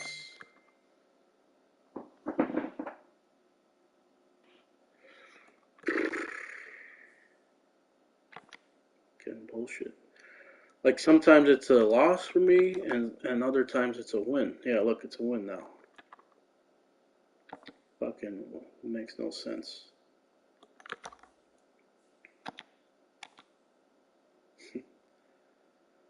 Better not start doing this shit now. And I hate it because I have to keep doing this, putting the playbooks and setting the jerseys every time.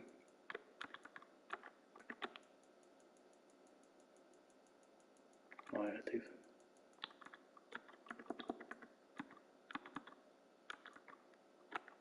wait, what? Wait a minute, I'm on the Eagle. Oh, shit. Whoops, forgot. Forgot last time, too.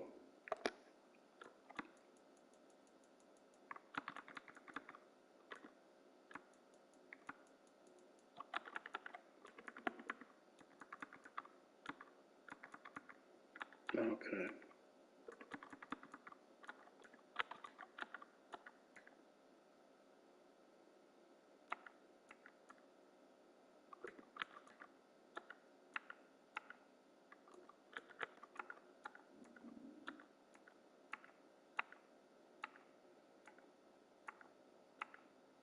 I doubt though the all white would be a home option or something.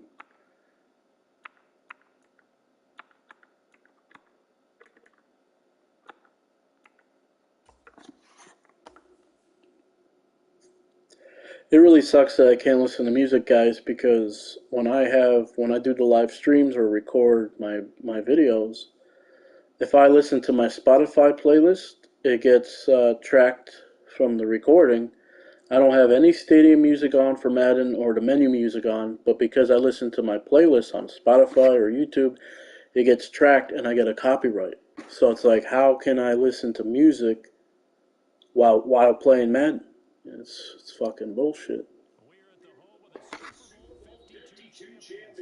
I would have to have my headphones with the music on, but then it would be hard for me to talk to you guys and focus in on the game.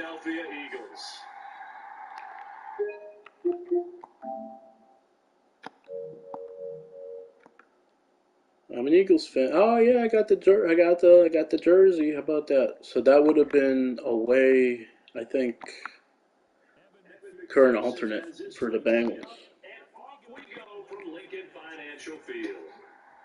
And here comes a return from just beyond the goal line. And only able to get this to the 19, so probably should have opted for the touchback. To be honest, when I have a mirror match, I feel bad. So, in a way, I'm glad I didn't face my Eagles. Let's go now. Hey, switch gears. They'll start by running the option to the right. You can't use rollouts, bootlegs, or read options against me. I just press R1, R1 every single game, don't matter who the quarterback is. You could have Kurt Warner in there now. You could have Peyton Manning, Phillip Rivers. I use R1, R1 all game long. That shuts down so much.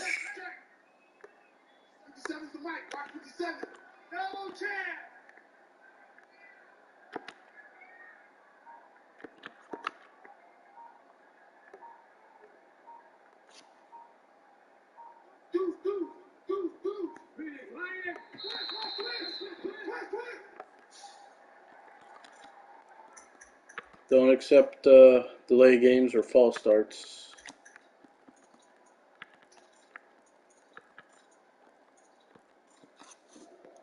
Another thing I like to do when I go and practice, I use whatever play worked on offense. Like when I'm on defense, I use whatever the computer was able to do against me on offense, and then I use whatever play they did against me on defense that worked. Could be an exotic blitz, could be a coverage sack on defense that worked, could have been something that had a good disguise. Like you want to learn everything you can in practice. Maybe use a play that's versatile against both the run and pass on defense. No, that's exactly the way to execute a run blitz there. They guessed correctly that they would move the ball on the ground. Don't just be okay with a successful play. Try to find out why it was successful. Sets up to throw it. He's going to look deep for Watkins. Oh my God. And that's caught inside the 35. Touchdown. All right. 81 yards. And the Eagles march right down the field in 3 plays to claim the early advantage. On for the extra point, Jake Elliott.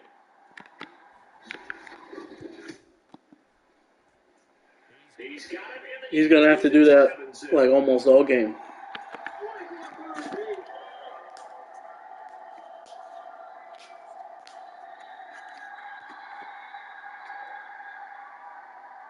See, I don't take that into account. In my mind, it's still 0-0 because he got lucky.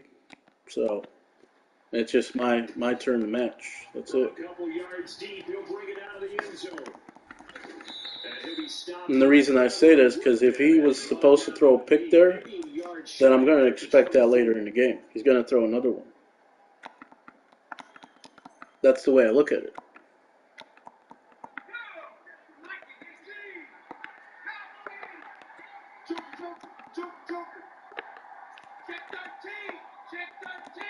My God, taking too long.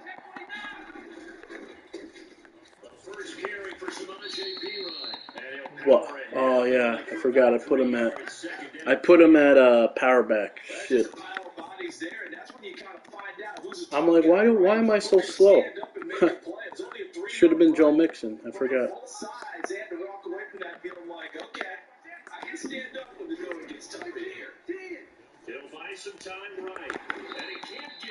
That's why I say if you use R1, bootlegs don't work.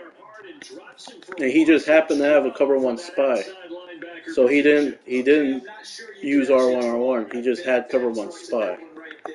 Nowhere to go outside. He had to keep backing up and backing up and backing up.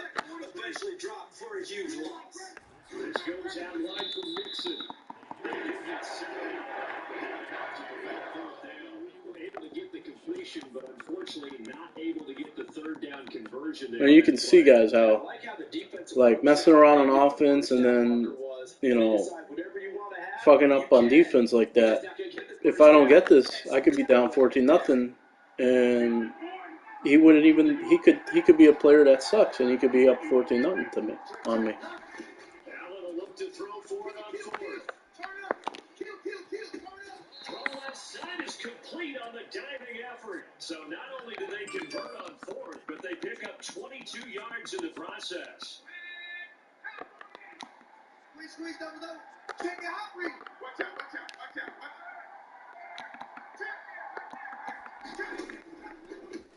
The first carry for the former Oklahoma Sooner, Joe Mixon. And they're going to stop him right at the line of scrimmage. Just no cutback lane to be found whatsoever. 2nd and 10. That time on the outside, pretty nice job as a cornerback to shed any would-be blockers and make the tackle. And think about the praise we're giving him, what his coaches are giving, but how about the respect he gets from his teammates to be a complete corner who doesn't just cover receivers, but also tackles ball carriers. I'm not going to fall for that because I go through the reason my progression. As long as I block everything up in time, I'm fine. Now Allen throwing on 2nd down. Oh, yeah. I guess we're even, huh? I would have gotten that regardless. Man coverage. I usually say don't go to the flats against man coverage or deep with no change in direction. But when it's a wheel route, you can do that. And if the guy in man coverage is also far away, then you can still throw the flats too. That's the only time you can really do it. Escaping the pressure right. And he rifles one incomplete. And they're backed up against the I already knew not to throw the corner route or that spot and go. Now they've got to continue to ratchet up the intensity a couple more times. And because I knew that, I got excited throwing that flat route. I mean, why am I going to get excited for throwing a flat route? Come on. That leads to a 2nd and 10. Here's Allen to throw it. That's caught over the middle by Hurst. I mean, I was going off of that spot, but then I saw him user it, and I'm like, oh, I'm going back to it because he's usering, and I'm going to go back to it. I almost went off of that.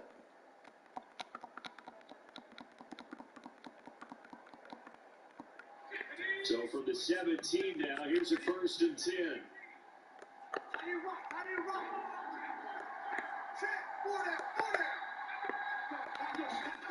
From the red zone now, they'll look to throw. Wow. I forgot who that was in the slot. I'm thinking it's a tight end. I'm thinking it's a big guy. Definitely not the ideal time to see that mistake, partner, because this is still not only that, right when he ran the route, it looked like he beat him badly. So when I see that, I throw it. Just like I said in practice. I see a guy get beaten so badly, I throw it up there. They have that makeup speed. Of course, it's my boy Maddox. My favorite player on defense, to be honest. Before new additions, the last couple years, he was my guy. Everybody kept ripping, oh, he can't play outside. First of all, he's short, and he gets burnt too. Like, no, he doesn't. When he was playing corner outside, we were playing zone defense. If it was a cover 2, he was getting beat over the top because of the cover 2. And then if he was getting beat underneath, it was because he had a deep zone responsibility. If he got beat across his face, it's because it was a cover 3 or certain coverage. You know, you can't expect them to be a shot down corner in zone. You know, if the certain route's supposed to beat his zone, it's going to beat his zone regardless. You can't expect a route against cover 2 against his flat zone. You can't expect him to, lock down a deep route when he's playing cover 2.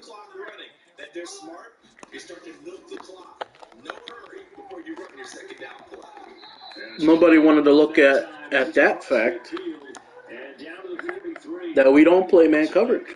In Bengals territory now with a 1st and 10 at the 43. And that was touchdown, incomplete. Good coverage there, forced the ball free, and it's 2nd down. After the incomplete pass, yeah, it might be down 14-0, guys, and my opponent doesn't even deserve it. Hurts.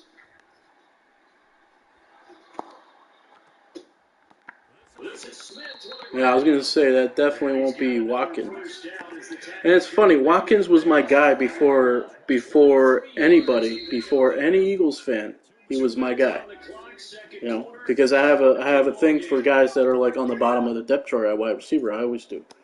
But then Eagles fans, as soon as Eagles fans make Eagles like players like legends way too quick, they end up not being the same. As soon as fans want to make them legends, they start like not being as good anymore.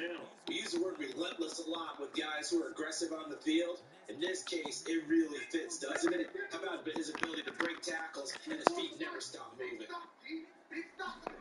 Throwing his Hurts.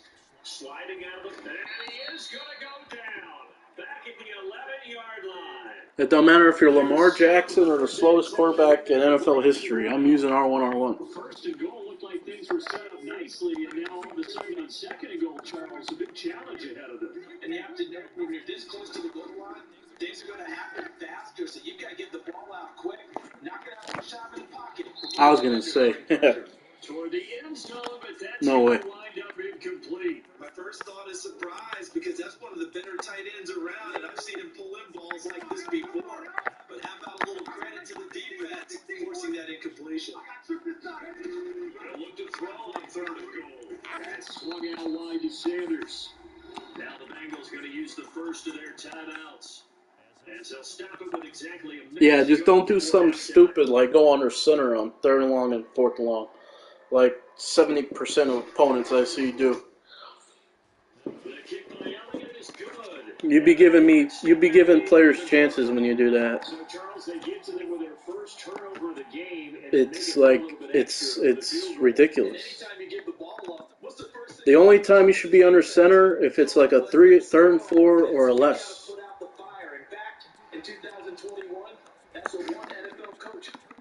But you see guys 3rd and 25 under center, like, what? I'm not even going to play the run. Are you kidding me? And even if it's a run, you get maybe 15, 18 yards, I'm fine with that. Like, seriously.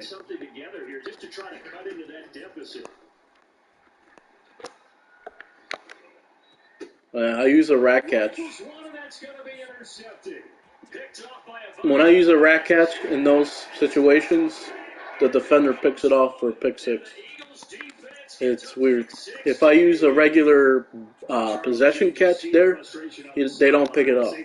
It's really weird. It makes no sense. It's like a glitch. Regardless of the throw, that should be a pick 6.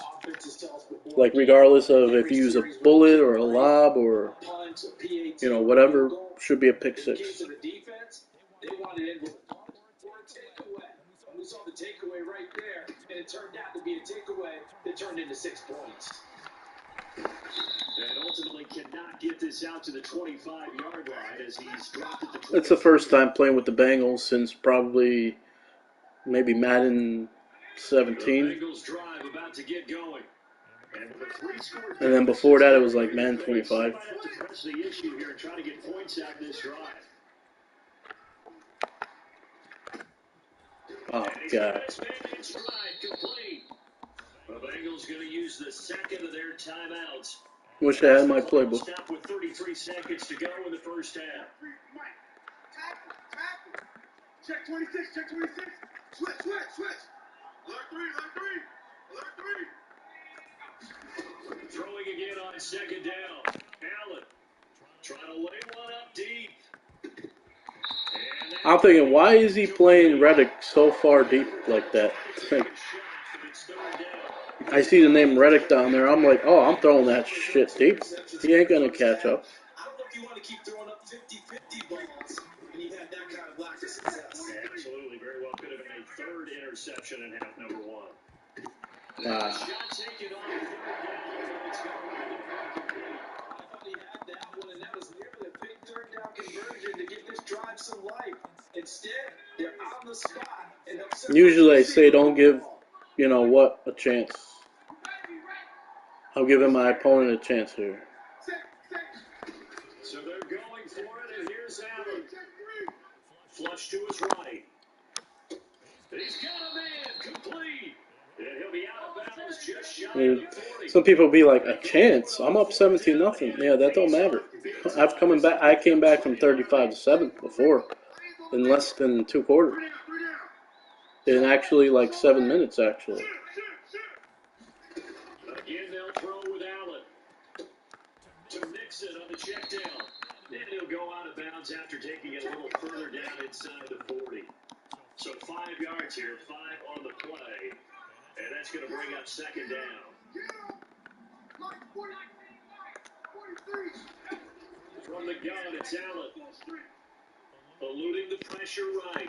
On the run, he'll let it go deep. Right sideline. And that will be incomplete. Trying to dial up the long one way out there, but it'll be third down. So with I would say another thing you guys should do when you get a field goal, move the kicking aim thing. Make sure there's no lag or a lag switch. And now they'll take a timeout defensively. Timeouts don't work. Second down play, they burn the timeout, making him sweat out the final few ticks here in the second quarter.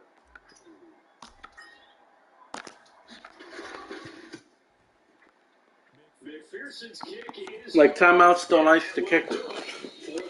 I think that only works in MUT, buddy. That'll do it for the end of the second quarter. This is the NFL, and it's on EA Sports. And we welcome you back now. I even predicted when I was down 35-7. I said I'll be back with like, what was it? 3 minutes in the fourth quarter, and I was back with 2 minutes and a half left. I tied the game. No, yeah, my opponent had started fucking around, trying to still run up the score, and threw a lot of pick sixes, or I got short fields and shit. But most people would give up after being down 35-7. Is in the passing game, and to their credit, resulted in a healthy amount of yardage. So I would think that at halftime, they're going to anticipate that defense loosening up a little bit to try and cover the passing lanes. They've got to get the running game going, and there should be some gaps to run through.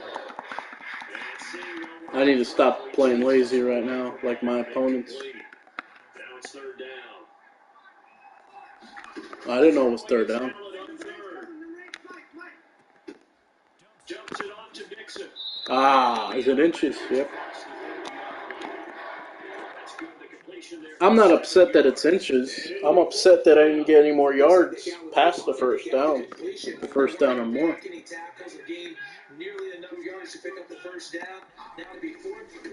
You want to play a little patiently too there, because you know they're going to try to move the line. I never do that. They're going to try to move the line or use a rush. I don't do that. But still some anxious moments there, but they do convert on Ford. If he writes a book in the offseason, he ought to title it Undaunted, because where he is on the field, back on his own side, and goes for it and gets it, I got to give it to him on that one. Yeah, only thing you can justify with is it was only a few inches that they needed. If it's 4th and 2, probably doesn't do it. Hey, he got it. Give him credit. Yeah, but if they don't pick it up, They're in trouble. yeah, they're giving points to the I should be winning 24. Line of scrimmage to 43. I should have a lead 24-3, probably halfway through the fourth quarter. Now Allen. They'll set up the screen here to Mixon. And he's able to get this to the 40-yard line. Mixon reminds me of like a bigger, stronger Miles Sanders. Finding a rhythm. They've got another first. Well, they certainly had their share of troubles running the football in this one, but this play is almost an extension of the running game right here. They set up the screen, let it work out in space on the perimeter, and he turns it into a big pickup. Allen's throwing it into the hands of Boyd. And give him 6 I just stayed in the yards. fucking same play 35 at the 34. 3 times in a row. Check.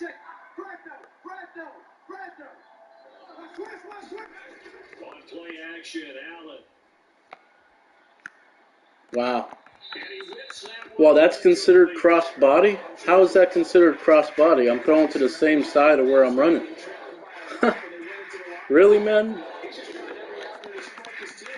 That's not a cross body throw. Jesus.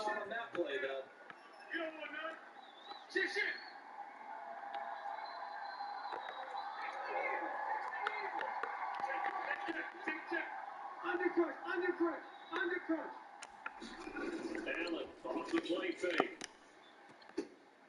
He finds his running back Mixon. And he is Third read on the play. inside the 30. 5 yards is the pickup there as that extends this drive. I don't know what they talked about. Not only that, I had to make such a perfect throw on that. If I don't, it's probably tipped or I don't get that first down.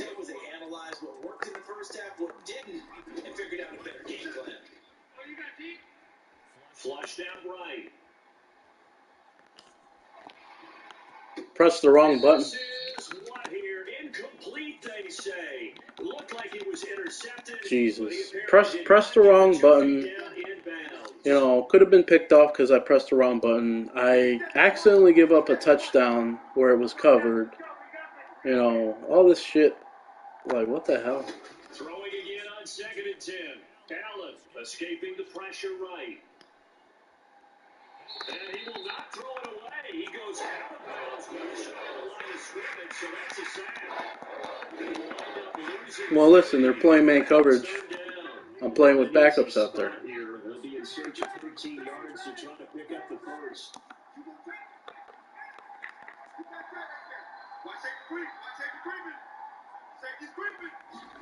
Now on 3rd and long, they'll look to throw. And he gets it all the way down inside the 10. Fourth read on the play. And mark him at the 5. They're able to convert on 3rd down, and that sets up a 1st and goal. If this is an offense in need of getting a few good things to happen. Normally, I'd cancel out anybody that goes against the elite corner, but, you know, I just happened to look there because he's the only guy open. They'll give it to Mixon. And he's going to press this one forward as they stop him right around the 1. It'll be a pickup of 4, and it brings up 2nd and goal. As long as you've been the air attack, there's got no doubt here. But now we're going to start to limit on that running game. That's a good pickup there on 1st and goal. We're going to keep it so. And he will maybe get back to the line of scrimmage. That's right. I forgot about those DTs.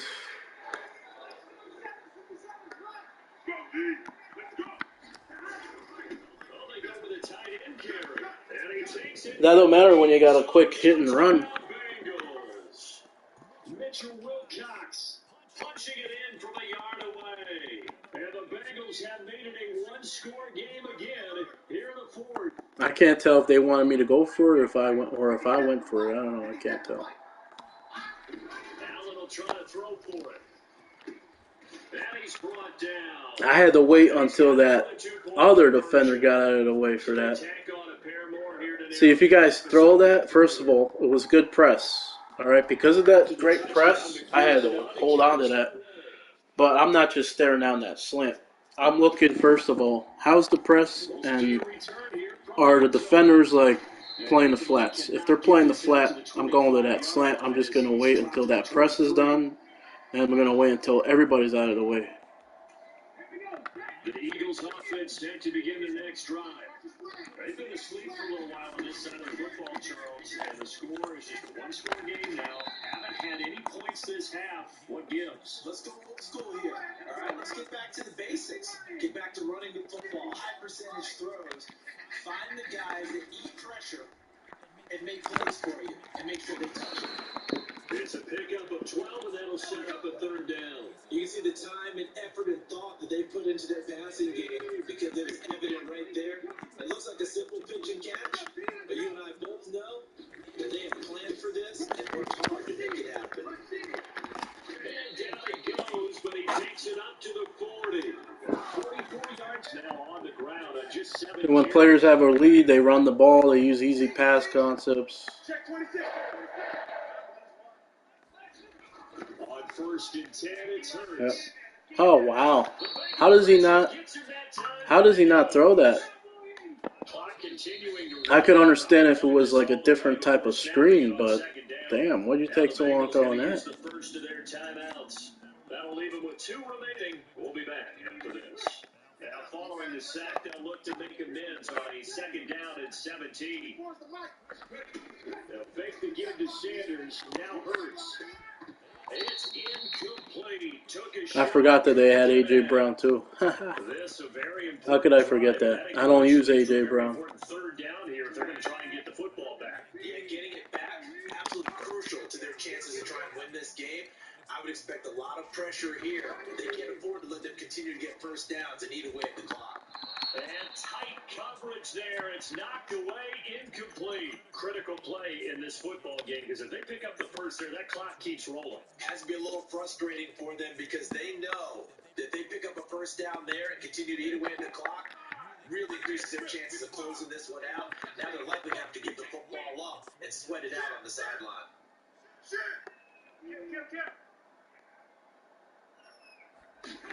They'll try and throw for it with Hurts. Out to his left.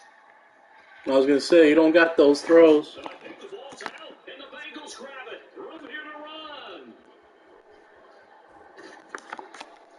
And they will be set up now as he brings this thing all the way back inside the 20. If I try to chase him down, most players or a lot of players chase the quarterback down in that situation. They give up those deep crossers. This thing's pretty well done, but they still thought to themselves, if we can make a play, we give our teammates a chance to win it, and that's exactly what they did. And he just throws this one away. Smart decision here this close to the end zone, and it brings up 2nd down. So now 2nd and 10 after the incompletion on 1st down.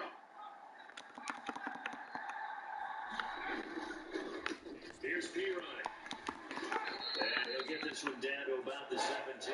They do get a yard there, but only a yard. Leaves him with 3rd and 9 looming. This is what happens sometimes when you abandon the running game. It's hard to get back. I didn't try all game, still not trying. That mentality of firing out and hitting people, hard to get them started again occasionally. Allen from the gun on 3rd down. He'll find his running back, Joe Mixon. I'm surprised he held on to it because I went with a rack catch there. Good for only 6, and it leaves him with a 4th down. 4th read on the throw.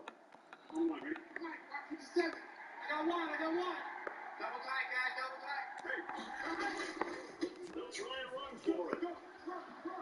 And he'll take this into the end zone for a Bengal TD. Samaje P-Ryan taking it in from 11 yards. Accidentally went with a fake. I don't do that. I don't outside kick if I need it. I don't go with fakes. Only time I ever went with fakes is against like the Cowboys, to troll them. And Brandon, you and I know that all these coaches tell us if every play is executed the way it's designed, it goes for a touchdown. I had a player tell me, like, you got to go for fakes to score against me. You got to go for, it was a Cowboy. It was somebody who used the Cowboys. I'm like, no, you're the Cowboys. I'm going to try to troll you. I'm going to go with fake field goals, fake field goals for 2-point conversions. I'm going to troll your ass. Already at the line, this Philly offense set to go. Because you got to think the number one goal here is ball security. Remember, last drive they coughed it up, then they allowed the touchdown, and now they're trailing on the scoreboard. Boy, the way you described it makes me think that one actually hurt them 3 times. The fumble cost them potential points. Then they watched their opponent get a touchdown off of the fumble. And third, they lost the lead as a result. Really tough sequence right there. I don't think coaches have to remind them to hold on to the football. Oh my God, bro. Come on. It's intercepted. Chidobe Awuzie with a pick. And the Bengals are going to take possession of the... Another one. Most players quit. Just take your L. I never quit in my entire Madden career, 20 plus years.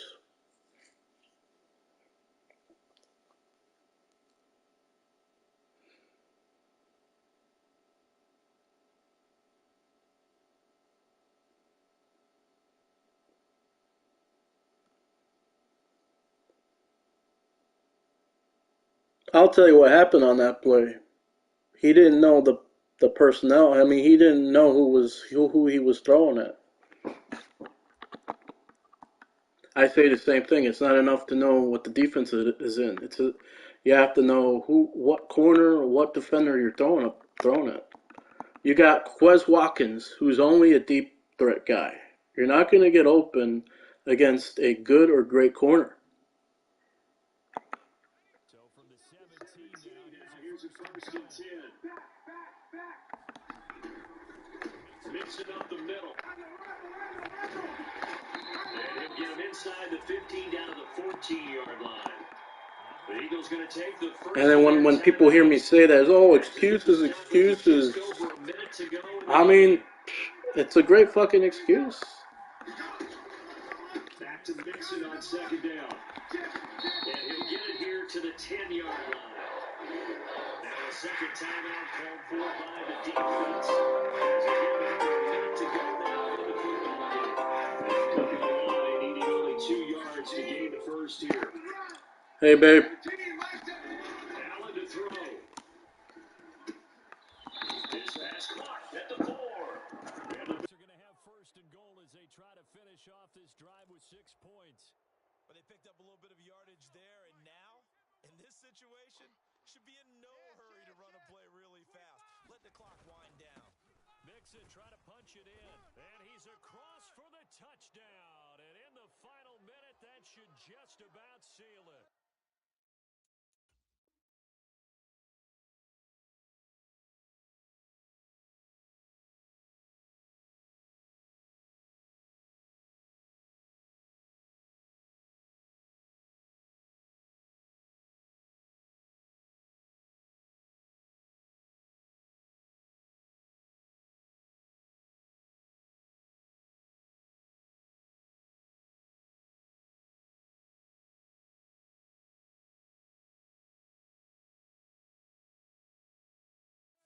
And that touchdown puts them up 7, but now's when the fun begins, partner, because if you go ahead and kick the extra point, it's still a one-possession game. Go for 2, you might put it out of reach. Yeah, a little decision to be made.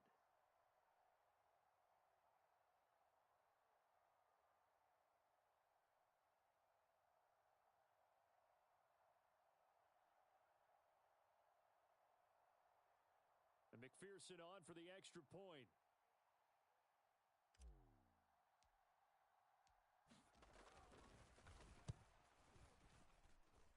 And with that, the lead is up to 8.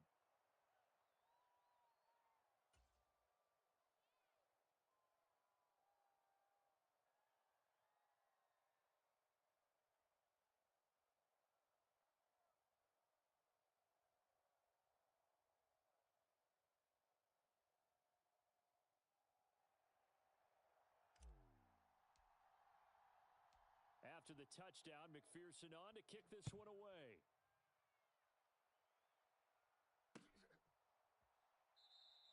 And with time a factor here late, he'll just take a knee and they'll put it out to the 25.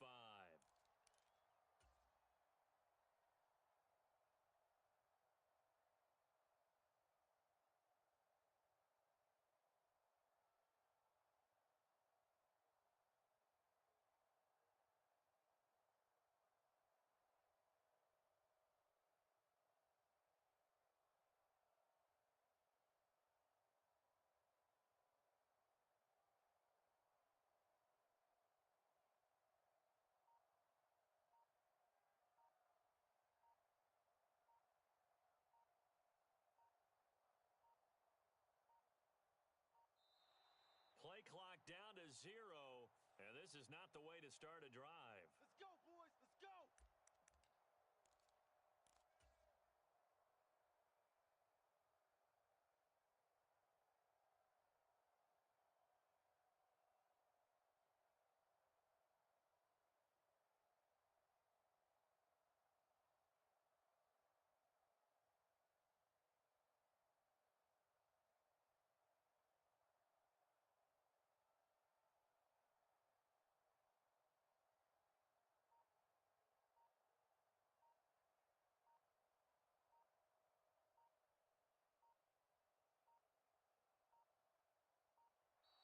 Now problems right out of the gate. We're going to get a delay.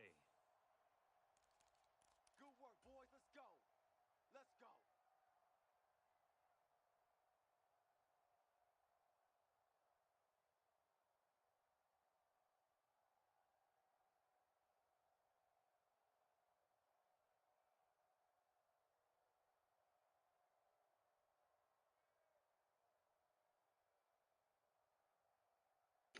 Normally, I let you come back and win like I usually do, but I'm done doing that.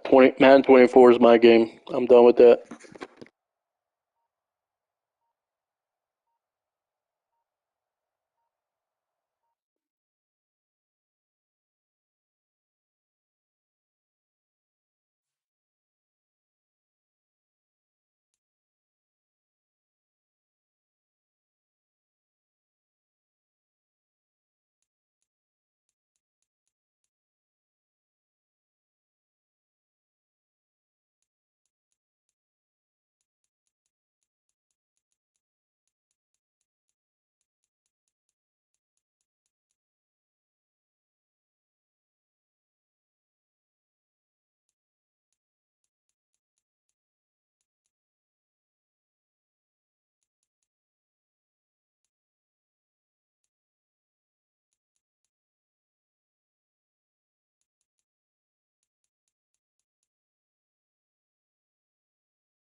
Yeah, so I was just telling my fiance, like, if I didn't lose, I have a 23-8 record for the month.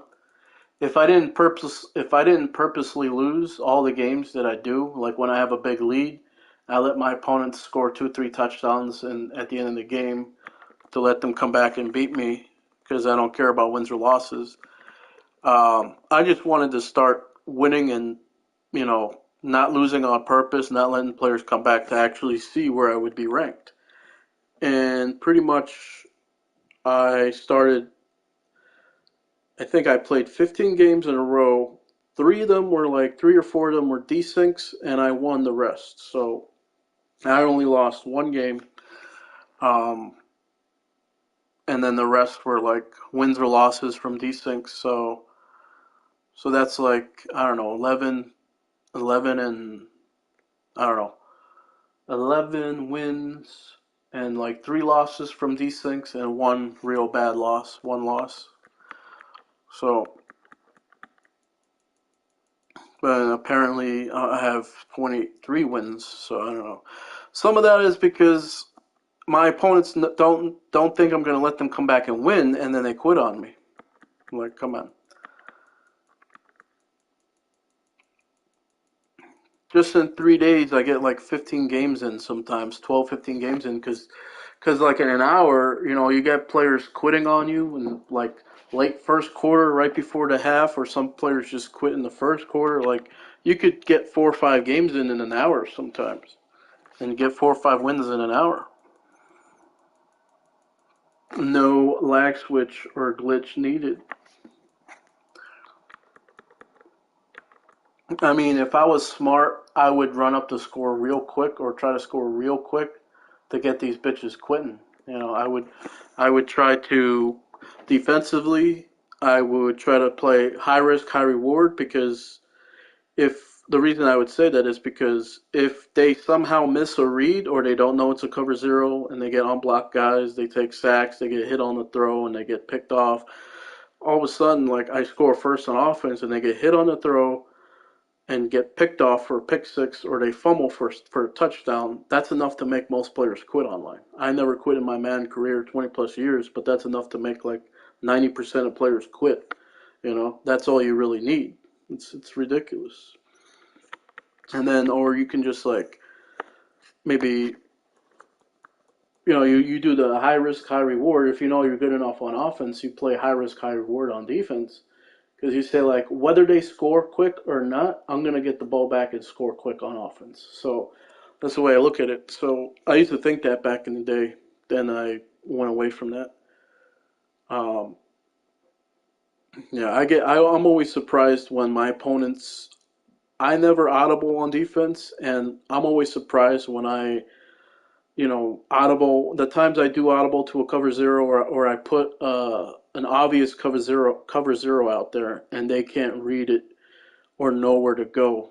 Or I do user stuff away when I do go to a cover zero. Like I'll use her like a backside slant or like a deep over route or a deep post or a corner route somewhere or whatever. And sometimes just taking that one read away. Sometimes they take too long on one side of the field, going through reason their progression, or they have a zone beating play when I have a cover zero, man defense. It happens to everybody. You sometimes pick a man beating play on offense when it's zone, and you pick a zone beating offensive play when it's man, and you either have to see it and hot route something or audible, accordingly, and if you don't, you have the wrong play, what I mean, it can really fuck you up.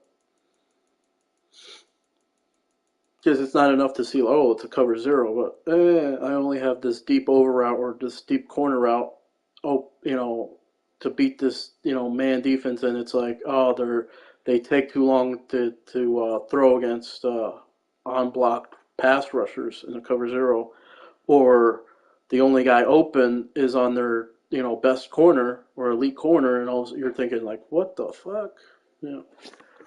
So it's really the first thing, in my opinion, is always the play call in real life and in Madden. It's always the play call. I don't care what football game it is. I don't care real life, video game. The first thing's the play call. The strategy. It don't matter what game you play. The first thing's the strategy. Strategy comes first. Play call comes first. I'm gonna end it right there. That was your boy Legend Killer 5. I'm out.